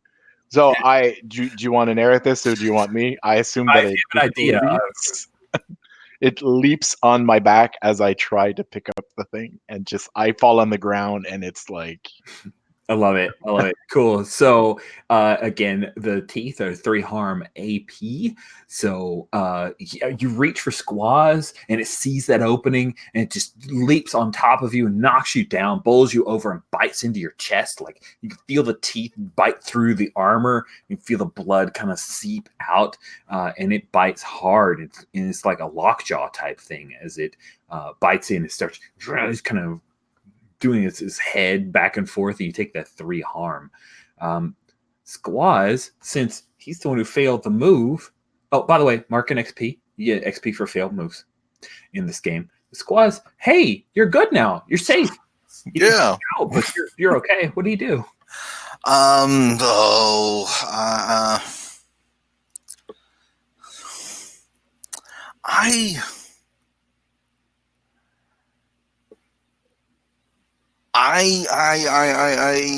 It's a cat thing. Shoot.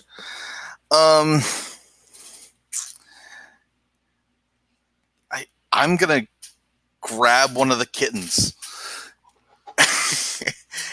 and hold it up and like shout at the Nexu to try and get its attention that I have. Wow, you're definitely acting under pressure here. Let's see if you can grab a kitten and a kit and threaten its older brother.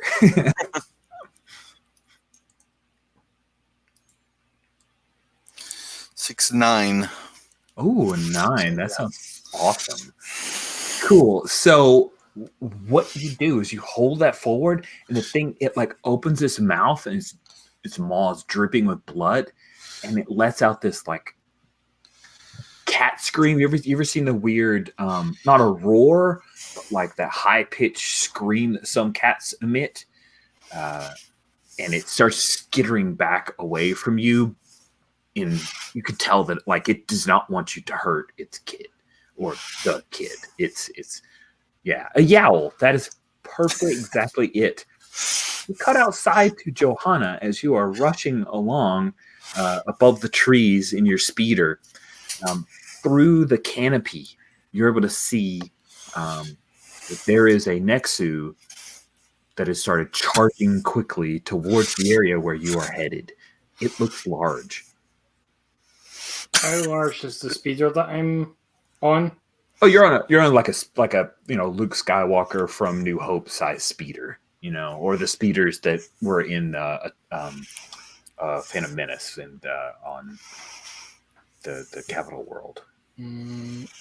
So if I'm above it, I'm gonna just start firing down with my blaster. Sounds great. And try and herd it away. Awesome. Cool. So go ahead, kick some ships. It can't hit you, but it's very fast. So you're going to take -1 forward because you're flying a speeder above it and firing down. If you're okay. Okay, so that's just a flat roll. Okay. That's an 8. Awesome. On 8, 7 plus, you and whatever you're fighting inflict harm, it cannot inflict harm on you. So you have done harm to it. Your gear blaster pistol is 2 harm, close allowed. And yeah, that's it. More harm. Yeah, that's it. So yeah, you do 2 harm to it. It lances up and sees you, and it starts moving out of the area where the canopy opens. It continues moving towards the ship, though. Do you want to delay action and continue to fire on it from above? Yep. All right. I'm just gonna rain down laser fire. Sweet.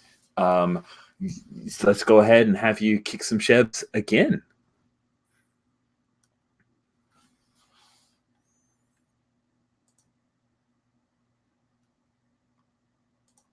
That's a 5.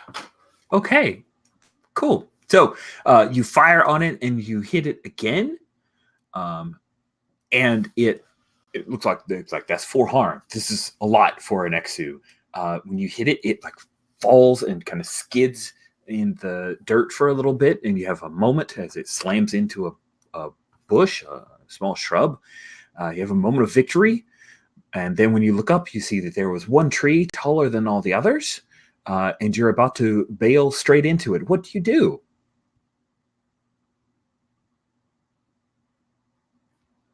I'm gonna try and swerve to avoid the tree. Cool. Act under pressure, my friend. The -1. Yep. That's a fail. Okay, awesome. So don't forget, you get 2 XP for that back-to-back failure. Yeah. And you crash into the tree. It's one of those where you like swerve, and if you guys think of the brown land speeder that Luke had, it's got the 2 engines kind of on side. So you would tilt to the side, and the tree shears off one of the engines, and it sends you kind of like a poker chip, like spinning end over end. You hold on for a little bit, it slam through, shear off a few of the tops of some trees, and then bam, sideswipe into 2 trees that are near each other, fall down about 50 feet and slam into the ground. And then I think after you hit the ground, an airbag goes off. And you take 4 harm. Oh. Armor will help you if you have it. Yeah, I should have armor. Yep, you have armor. 1 or 2. You never detailed it. Do you want? You can want it if you want it to be 2. It's 2. Up to you. Probably 2. All right, so you take 2 harm. Okay. And probably healed from last time already. Yes, you guys are completely healed up from last time. You had enough time, and you got a back to tank. Yeah.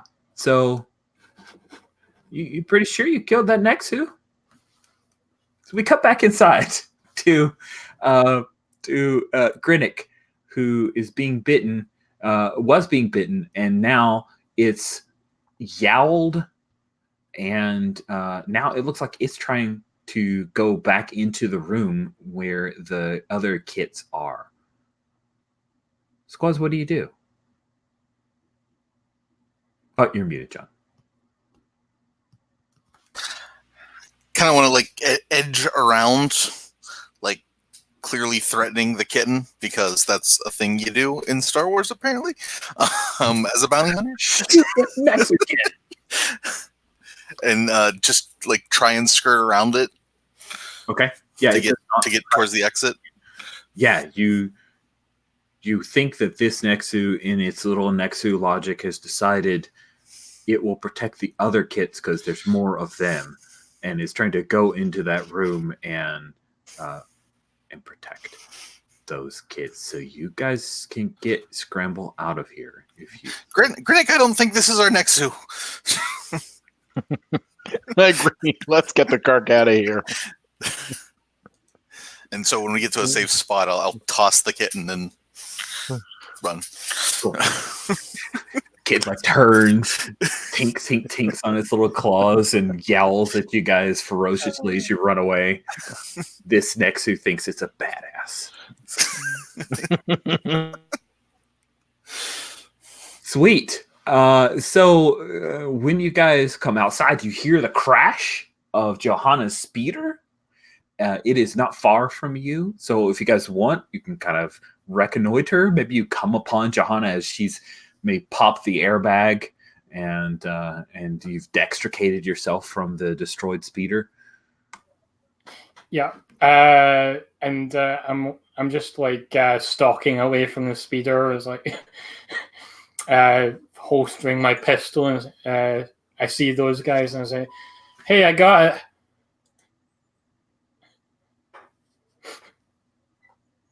You got it? What do you mean you got it? Over there. I point to the... Sorry, I don't get it. You're pointing to what? I point to the Nexu that I shot. Oh yeah, that was like a couple football fields, soccer fields away. You were going really fast. Okay. The Nexu. I killed it way back there. No, we just fought an Nexu. Bravely. Valiantly. We cut back to the little kid as it yowls one last time and then prances back. I mean, look at my back.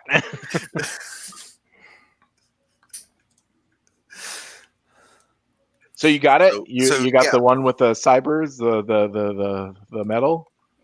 Well, I didn't get a close-up look at it. I was shot from the speeder. Let's go check it out then. Yep. Cool. So you guys will trek off through this jungle. Now, there's one thing that I think as a Trandoshan Grinnick, you would notice more than, Squaws, how do you know jungles? You came from a desert planet. Maybe Johanna, just from being an expert, this is a very manufactured wooded area. Like, it's kind of Disney does woods. Yeah. So everything's like perfectly placed. There's no, like, the undergrowth is just, it's like even been trimmed and the like is very unnaturally fake natural. Could we say that the grass is actually not real grass or something like that? You can feel the grass does not feel real underneath your feet. That's weird. And you even catch a point where there's like that normal sound of the out of doors. You catch where it like loops. Oh, there's an audio track to this place. Oh, that's awful. Oh, I want to leave this planet as quickly as possible. So fake. So you guys come upon the Nexu body. This Nexu's been shot twice by a blaster pistol at far range, and it appears much older than the Nexu that kicked y'all's butt. You also see that there are some suture marks along its back, and you do see the hint of some like shiny metal in it. That's just from a glance. What do you want to do? I'll go up and look at it closer, like see like what exactly, because if the whole forest is manufactured, does that mean the Nexu were manufactured too?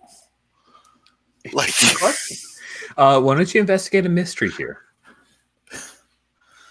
I feel there are a few questions that can apply. It's roll plus sharp. Sharp.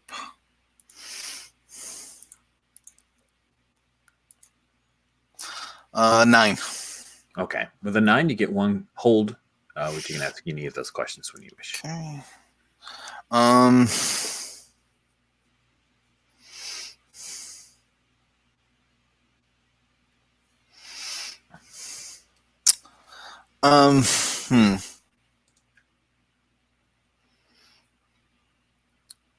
What? Well, what can hurt it is clearly blasters. What sort of creature or threat is it? So, I guess that's a great question. So you, from taking a look at it, and I imagine Johanna is kind of looking over your shoulder and helping out, she being an expert.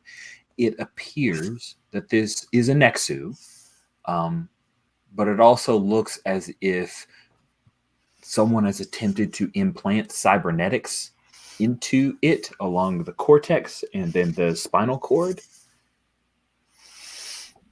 Okay. So this does sound like Dr. Kratala's thing? It sounds like Dr. Kratala's thing.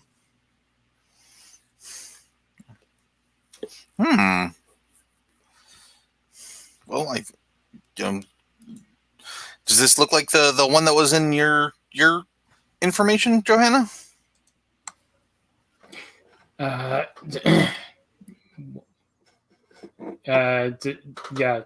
Can I check to see if it's like? Absolutely. Do you have any specific? I don't think dark past necessarily. No, I'll just investigate. Yeah, just go ahead and investigate.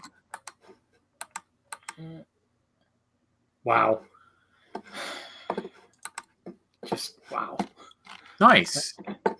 Cool. So, Johanna, you can tell that this does not. This appears to be the designs of cybernetics, but they do not appear to be effective. Right? It's as if someone took another scientist or cyberneticist's notes and tried to replicate it, and did so ineffectively. I think I wasn't. That was a miss, by the way. I know. Is that I know. okay? Don't worry. Okay. So yeah, you get that information, and then you hear a growl.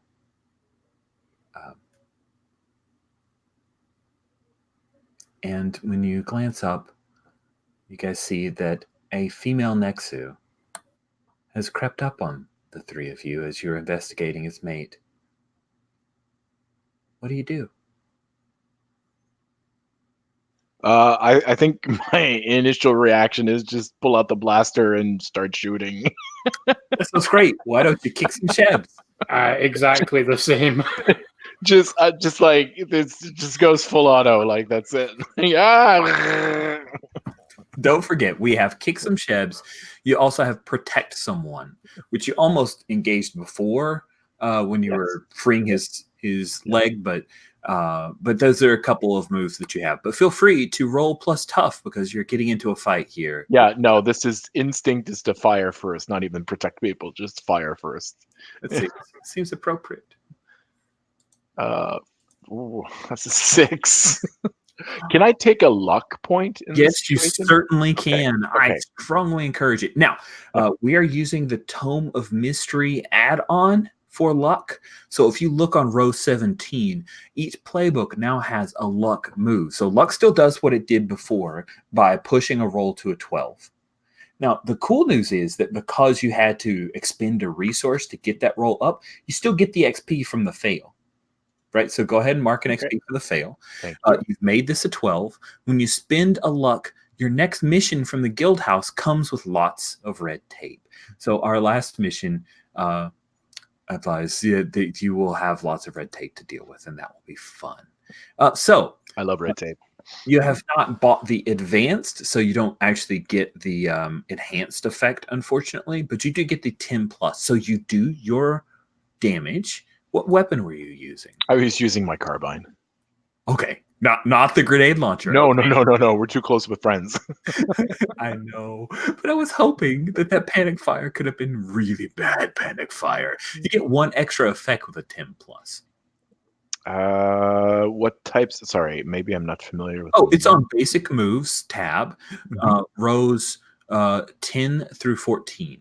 You gain the advantage, take +1 forward, or give +1 forward to another hunter. You suffer terrible harm. You inflict terrible harm. You suffer less harm, or you force them where you want them. I'd like to give a +1 forward to somebody else, like create cover fire for somebody else to take an action. Okay, that's a good idea. You're still doing the damage too. Yep. But by not choosing to suffer less harm, you will be attacked. So the Nexu is not going to bite and hold on to you because there are several of you. She is going to sideswipe you with her claws, trying to take out your Achilles tendon. Oh, she's vicious. She does 3 harm. Luckily, you have armor there. It's not AP. Nice. It is not AP. It's just 1 harm. So you take 1 harm, but she will remember that. And she's going to, you basically move her away from attacking the others. She's going to try to dash away from you guys. Squaws, you just saw that healthy little exchange between Grinnick and the female Nexu. What do you do? It's running away now? It appears to be. Oh, okay. I'm gonna kind of hide behind the dead Nexu's body, and I want to kind of start like looking at the things to see if there's any way that like I could cause like feedback if it had a similar setup. Oh, neat. Do you have any like hacking or slicing or anything? I don't think you have. For my fact, I was thinking get. Okay, that sounds awesome. Yeah.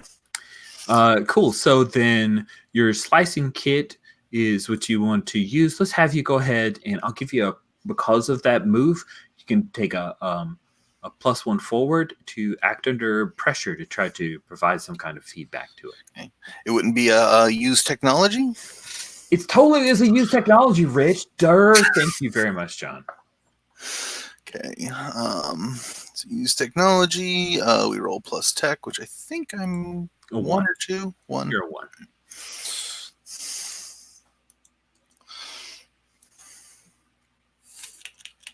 Oh, that's That's a 3, 4, 5, and you gave me the +1 for a 6. So great. So the good news is you get an XP. Mark that XP. Yay. Bad news is that when you reach out for that feedback, you discover that evidently they only perform the operation on the male Nexu, and this female Nexu is 100% bona fide biological. So the feedback's not going to work, unfortunately. Johanna, you saw Squaws dive over to the male Nexu corpse while Grinnick was firing and fighting with the female Nexu. What are you doing? I was also going to fire at the female Nexu. Totally logical thing to do. Kick some shebs. Come on. Okay, so that's 7. Okay, cool. So you do your harm, and you're using the blaster pistol, which is 2 harm, correct? Yep. Okay, so we have done the blaster carbine, which is 3 harm, and the blaster pistol, which is 2 harm. Now, normally with a 7, it would attack you back, but because Grinnick with the 10 plus chose to put them where they want you, it's out of position to attack you back. It was trying to like circle back around. So you take no harm whatsoever, and it's been hurt bad. Like it kind of falls, and you see it trying to like limp away at this point. I shoot again. Awesome. Yeah, you guys can kind of move after it, shoot it again, and kill the female Nexu. She's down. Congratulations, bounty hunters! You have killed 2 Nexu and live to tell the tale and have a few scars for the doing. I guess you're done. No, Probably. What do you do? I am going to call the police department. That's Canto Bind Police Department. How may I direct your call? I would like to report some illegal Nexu on a spaceship in the docks. Ship name, retribution, registration, blah, blah, blah, blah. We will be there shortly. Please be careful. And he like goes through a few safety protocols, and he's reading it from a list when dealing with dangerous animals. But they're sending someone your way. So anything you guys want to do before the police department arrive? Search the rest of. Oh no! Wait. Search the rest of the ship. Okay, cool. So search the rest of the ship means you go back to the area where the adolescent Nexu and. Oh right. Okay. Sorry, I got confused. Okay. That's okay. You still can. Yeah. Let's still try to do that. Actually, let's make a plan. Love that move. Cool. So what's your plan here, friends? It's a general idea. I think this one will require us to do the cool one, push through, because there is opposition. Yeah. Let's push through, being tough, strong, and implacable. Awesome. Roll plus cool. You proposed it. Now you have accurate current information. There is an adolescent Nexu and 6 kids on board, along with corpses of bounty hunters who failed to do their job. So you've got that. You get a +1. +1. Plus my cool, +3. So. Yep. Chances are good. Oh yeah, 9 + 3. We're at 12. Okay, at a 12, that is fantastic. On a hit, you arrive in the middle. You're playing in decent shape. So, what was the intent to like come on board and try to capture the adolescent? Yes, that would be a great plan. Yeah. Sweet. So, yeah, I think what we'll say then is that one of you has the ability to turn your blaster to stun. Sure. Who do you think it is that? Like, can your blaster carbine turn to stun? I don't imagine. I've always kind of seen that. Well, no, the stormtroopers have blaster carbines, and they turn to theirs to stun. So, yeah. Do you want to kick some sheds? Only one of us has a capture policy, so Yeah, so it could be me. All right, so kick some shebs. Yeah, sounds good. You guys sneak in. Johanna, you get to see the corpse, like the bones and the like. And yeah, when you guys come in, there's this adolescent Nexu that's standing in front of a bunch of kids, and then there's this baby Nexu that's in front of the adolescent, and they both yowl at you.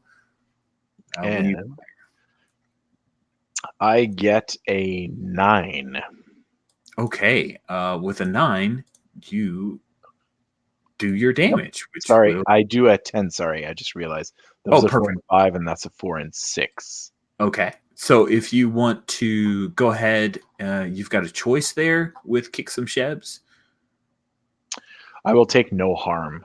Okay, yeah, suffer less harm, but because of your armor, we'll say that you take no harm. Like it leaps towards you, but you fire and you see the concentric circles of the stun, and then it falls to the ground. It falls on top of me. Just yeah, like it slams into you and bowls you over a little bit there.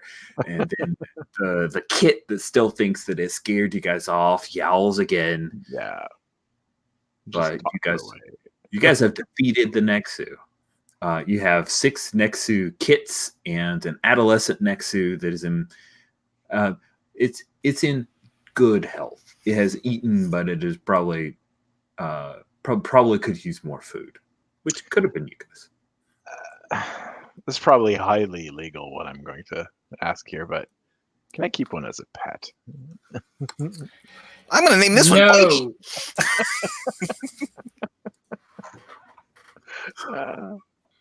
Not in my ship.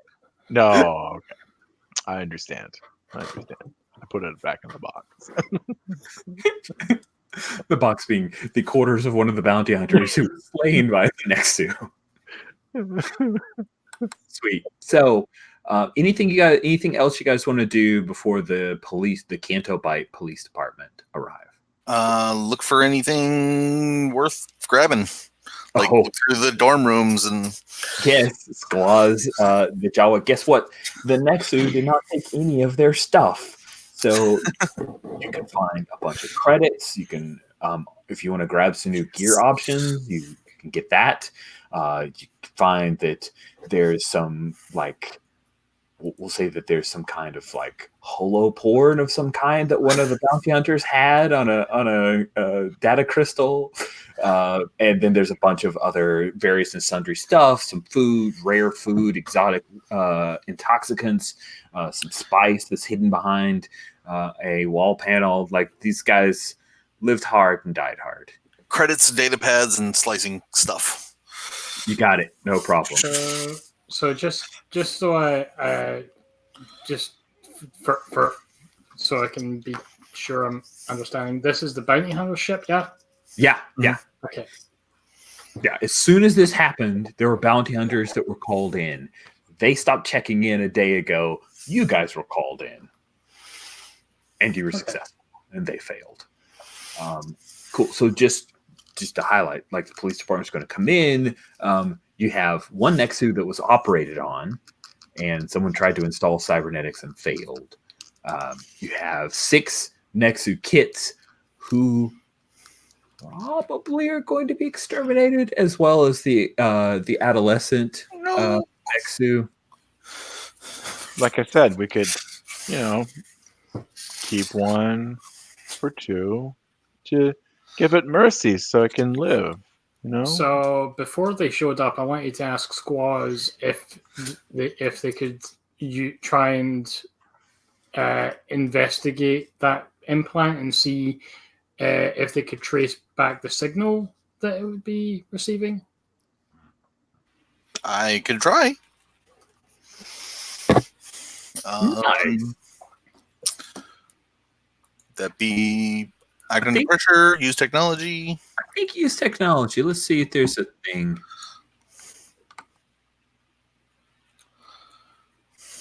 Yeah, use technology, observe another place could be in effect there, right? You're Okay. trying to track it back. 6, 7. I'm gonna go ahead and spend the luck.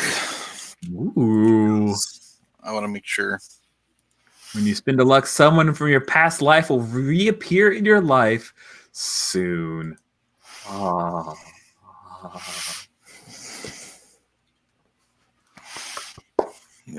So you recognize the signatures, and when you cross-reference it on your data pad to different contact information you have, you, Squaws, can tell that the person who attempted to install these cybernetics, who is here on Canto Bight, is none other than the Twi'lek Kulaba. Kulaba. Because we didn't have your big showdown at the last thing because you weren't able to be here. It's Kulaba again.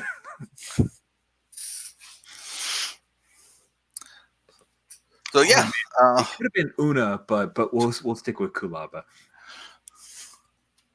it is Kulaba, one of my old friends. You know, they did a lot of the slicing stuff when I was first getting some experience.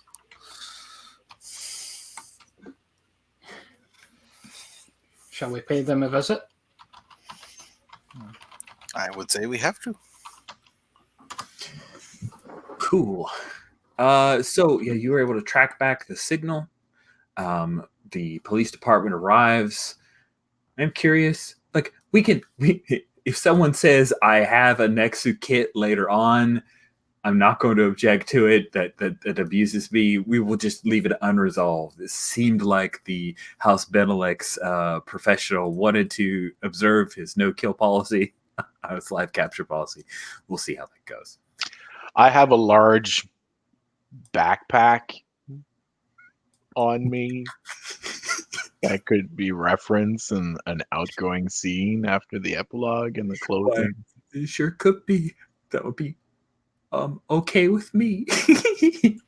Is a Nexu kitten small enough that I could use my pickpocket ability to steal something small and nobody notices? Yeah. That move you 100% can. I think John thinks that you guys left behind all the Nexu, and the police department's like, 3 kids. I thought they had larger. Their litters were larger. Oh, some of them must have died. They may have eaten each other. Really? They do that? Oh, yes. I saw it on a documentary on HoloNet. Cool. So we cut back to you guys at Canto Bight. You have tracked the signal back to Kulaba's, one of the suites here in Canto Bight. And you believe that she is just inside that door. What do you do?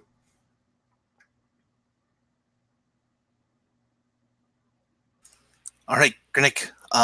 So I have some bad history, so I'm thinking shock and awe. You go first. So this is the person, just so I understand, this is the person that actually has Control. controlled the thing. Okay. And so Trying to. okay. And this person is not on the bounty list, so she doesn't fall into taken alive. I don't know. Squaz, does she have bounties on her? I mean, she's an old cohort or comrade of yours, so I was imagining maybe she does.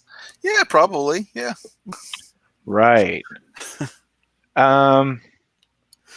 Is there a move to scope the scene? I feel I'm walking into something really blindly here. That is a really good question. Read a bad situation. There we go. Let's do that. When That's a sharp, right? Read a bad situation. Roll plus sharp. Yes. Yeah, Sir. let's do that.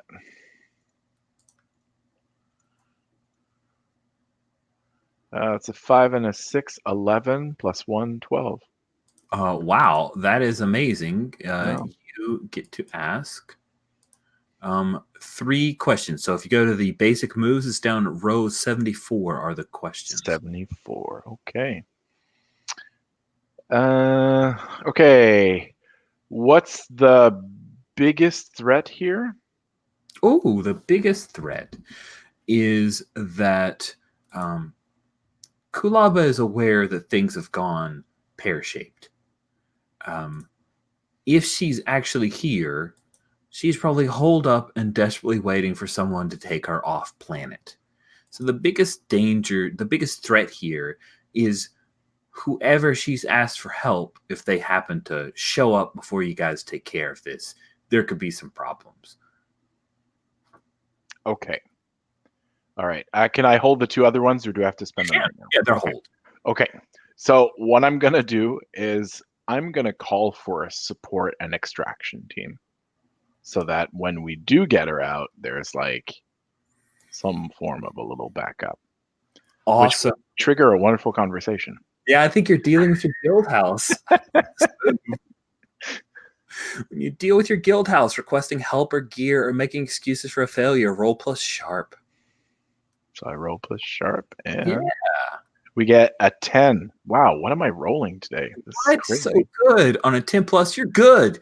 Your request for gear or personnel is okayed, and there's no slip up to it whatsoever. So fantastic. So you've got these like dock wagon support team, but you're calling in some like mercs or something. Huh? Yeah.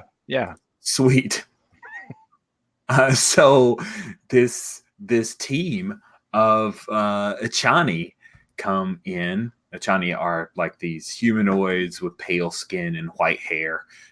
They come in geared up. Of course, it's Canto Bite, right? So they're Subtle. only have stuff on stun, and their stuff is like they have cloaks and things over it. But they're going to show up, and we'll say that the leader of the team is like, do you need us to make this insertion, sir?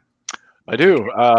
There is a target inside. We're worried that she's going to be taken away. She might have some backup, and quite frankly, I don't want to cause a scene here. So, yeah. Okay. So if you want to deploy the team and just watch them work, I just watch them work because it's just going to be a bloody mess if they send me in here, and that's not a good idea. Johanna, are you going to let Griddick and his house take care of things? Yeah. Glaz, you're on board with it too? Squaz is always good with letting someone else do his work. Nice. So the female Achani, she like slices into the door. They like view some cameras and stuff. She's got like this little monocle thing, and then 2 guys stand by the door. Then all of a sudden, they flip it. All the power goes off. They pry open the door. They go in. You hear pooh, pooh, pooh, a couple of blasters go off, and then it's we're clear. And they drag out your old buddy. She's been stunned. And when the lights come back on, you see that she's been eating nothing but room service for the past 3 days and hasn't left. It looks like things went really bad for her. And so she just holed up and prayed that she could get off planet before things came blowing back on her, but it didn't quite work out in Kulaba's way. Squaz, what do you do as you see your old friend, the lovely Twi'lek female who was your compatriot until things didn't go well? Sorry again. Awesome. So I know it's a little bit on the early side, but I never like tacking on more conflict when it's obvious that you guys were badasses. So I'd love to see just a few. This isn't the epilogue for the whole series, of course, because we have next week, but like epilogues to the end of our session episode. Of course, you've got the casinos. You could be like gambling, dancing, or doing stuff on ship or the like. We'll pick up with you guys on a completely different planet with some X amount of time having passed, so all of your wounds will be healed. But I am curious, before we do our end of session moves, what is the epilogues that we see for each of you guys at the end of this episode. Who'd like to go first? I think Johanna is like searching through the ship after Squazzy's friend has been taken away, and is just searching for clues as to where the hell that person got that tech from. Nice. So you find the notes from Dr. Kratala. It looks as if this information was stolen from the Alliance to Restore the Republic, and someone had hired Kalaba in an attempt to recreate this information, and she was supposed to try to assassinate a Hutt by the name of Jayla Ramesh Kalna.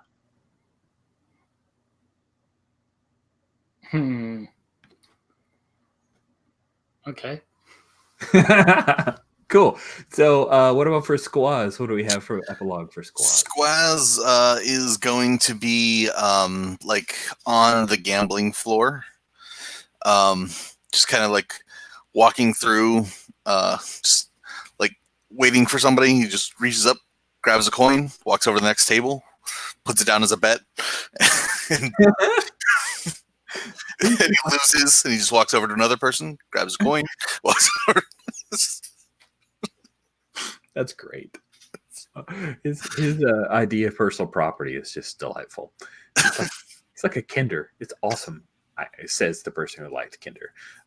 Thank you very much. And then last but not least, Grinnick Nosh, what do we see for your epilogue?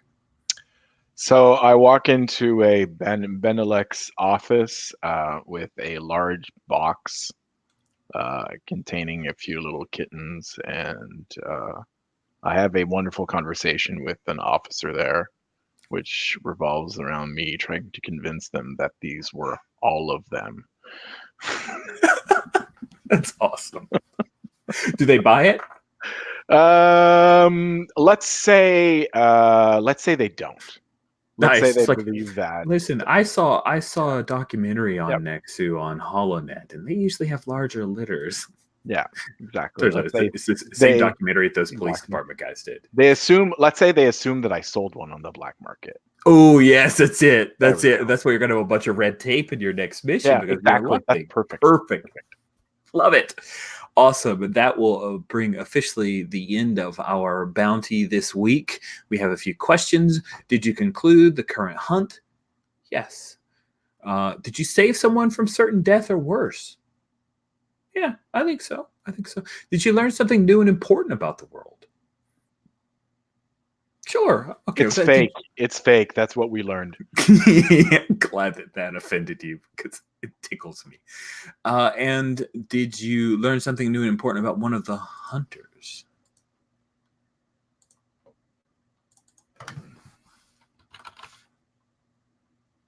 Grinnick has a really effective team that he can call on. Why is Grinnick slumming with us?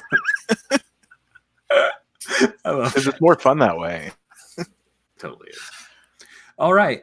So on 3 or 4 yes answers, everyone gets 2 experience. That should get somebody to an advance. Johanna gets an advance. So close, Squaz and Grinnick. So close. If only you'd failed more. Awesome. It's the price of success. Yep. You just never get better because you're like, I'll rest on my laurels. Awesome. Oh, by the way, I didn't show the pic of her, but I have a pic of Johanna. Or not Johanna. Sorry. Kratala. I'll show you the picture of Kratala because I think it's a cool pic. Boop, boop.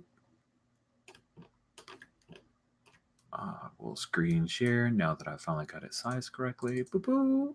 That's Kratala. The Arcanian. And it doesn't matter, but Kratala is from an Edge of the Empire module known as Beyond the Rim, and I used that module, like the innards and the main thrust of that module, as one of the kickoffs for Star Wars Saturdays. they rescued her from where she had been hiding on a forgotten planet, and she had basically cyberneticized a bunch of Nexu to be the protection for their little village. And so that was Kurtala. That is it for this week of Bounty of the Week. Oh, that's a nice one. Let's do our normal feedback method, if you guys don't mind, with our remaining time, or less than that, most likely. You guys can get out of here a bit early. There's a place near us that's doing some kind of dog get-together themed thing with food trucks and evidently things where you can buy food dog treats that are probably way too expensive, and my wife will be very excited that I'm getting out of here a little bit early so that we can go spend exorbitant amounts of money for our little dog. Roses and thorns are the feedback method that I like to employ.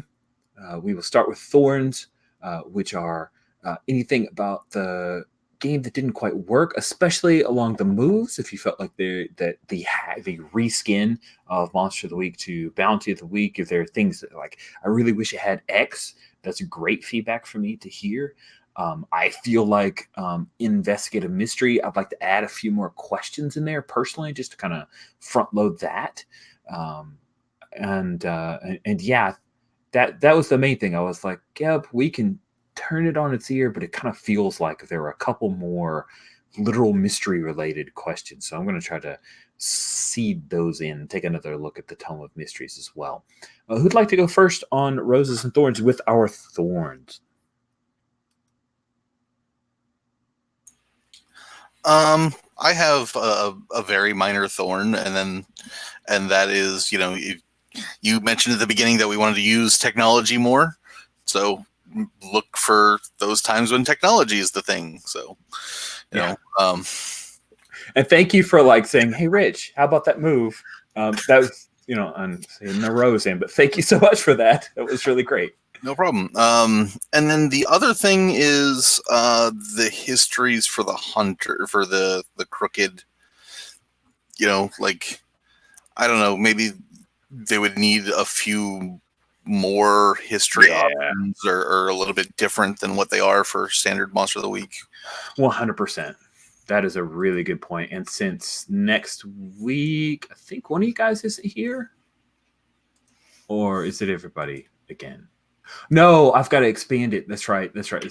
So Blaze, you're in. You're in. I'll just expand it. But we'll be bringing in a new hunter, so it'll actually be a 4-hunter game next time, so that you guys can stay together because you're just wonderful together. So, and we'll need history. So I may actually look through. And John, if you have any ideas on histories of like, this would be a cool thing, or we could take this one as it's defined and tweak it. I'm way open to listening to your thoughts and suggestions. Okay, I'll look through them. I'm not asking you to do my work. I'm just saying if you had inspiration, you are welcome. But I'll be working on that because, I feel like this has legs. I don't think it's perfect, and I think we can tweak it and make it better. Thank you so much, John. Any other thorns? All right. So Rob or Blaze? I don't have any thorns. Oh, wow. I love it. Rob? Me neither. Okay, then we will stay with Rob for roses. That's positive feedback to your fellow players for cool stuff that they did, or particular moments or highlights of the game that you will carry with you once we're done. So just rosies for everybody. I like the Blaze is like a kind of cool character. Like he's like very a sort of strong silent presence until he unlocks basically and unleashes very brutal harm on his enemies. And then Squaws just being crafty, like using their wits rather than brawn, because that's their specialty. taking a hostage, basically, to try and get out of that situation with the Nexu, and also trying to use the cybernetics to affect the other the female Nexu, even though that didn't work out. I just I like the way that you just use that craftiness.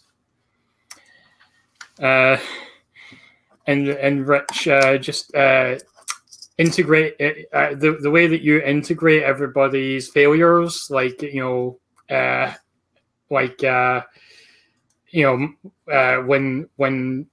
when we have a failure and it says this is somehow involved with this character, and you sort of seamlessly put that stuff in. That's really impressive. Thank you. Sometimes I feel like it's a little shoving a square peg into a round hole. So I'm glad that it works for you. And so we'll go back to Blas for roses. Roses, same thing. The characters were really wonderful. I like the fact that there was 3 very distinct styles to play.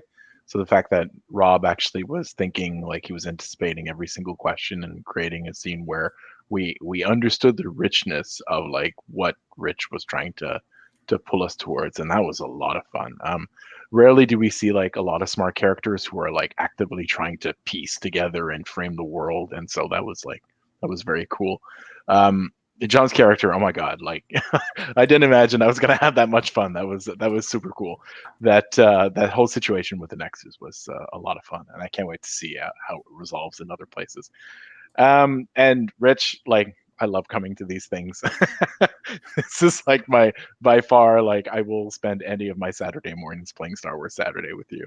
And the system out of all of them, I think this is my favorite incarnation of a PBTA was a Star Wars game, and I really enjoy the make a plan connection to it, because it doesn't always have to feel that we're reacting to things. We can have moves that are more proactive in a sense.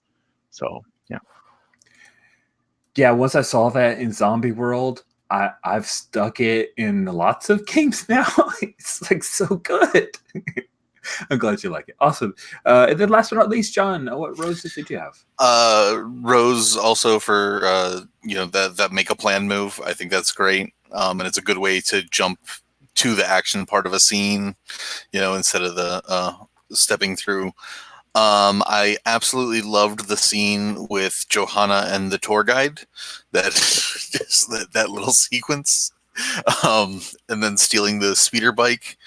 And Grinnick was really cool and is really neat. I just look forward to next time. So, yeah, this is a great crew. I really enjoy how everybody has their own niche. And I appreciate and admire that. I also like that you guys are okay with these weird side tangents that occasionally I throw in. That I try to mix up the tones a little bit, because it always feels Star Warsy to have super serious moment and then slightly wacky moment. So you guys were great. This was super fun, and I can't wait until next week when you guys go on our last hunt. But Bounty Hunt of the Week, I agree, has legs, so I'll be probably putting it on the schedule in 2020 as well. Thank you all so much, and we'll go ahead and end the broadcast here. And it takes a while to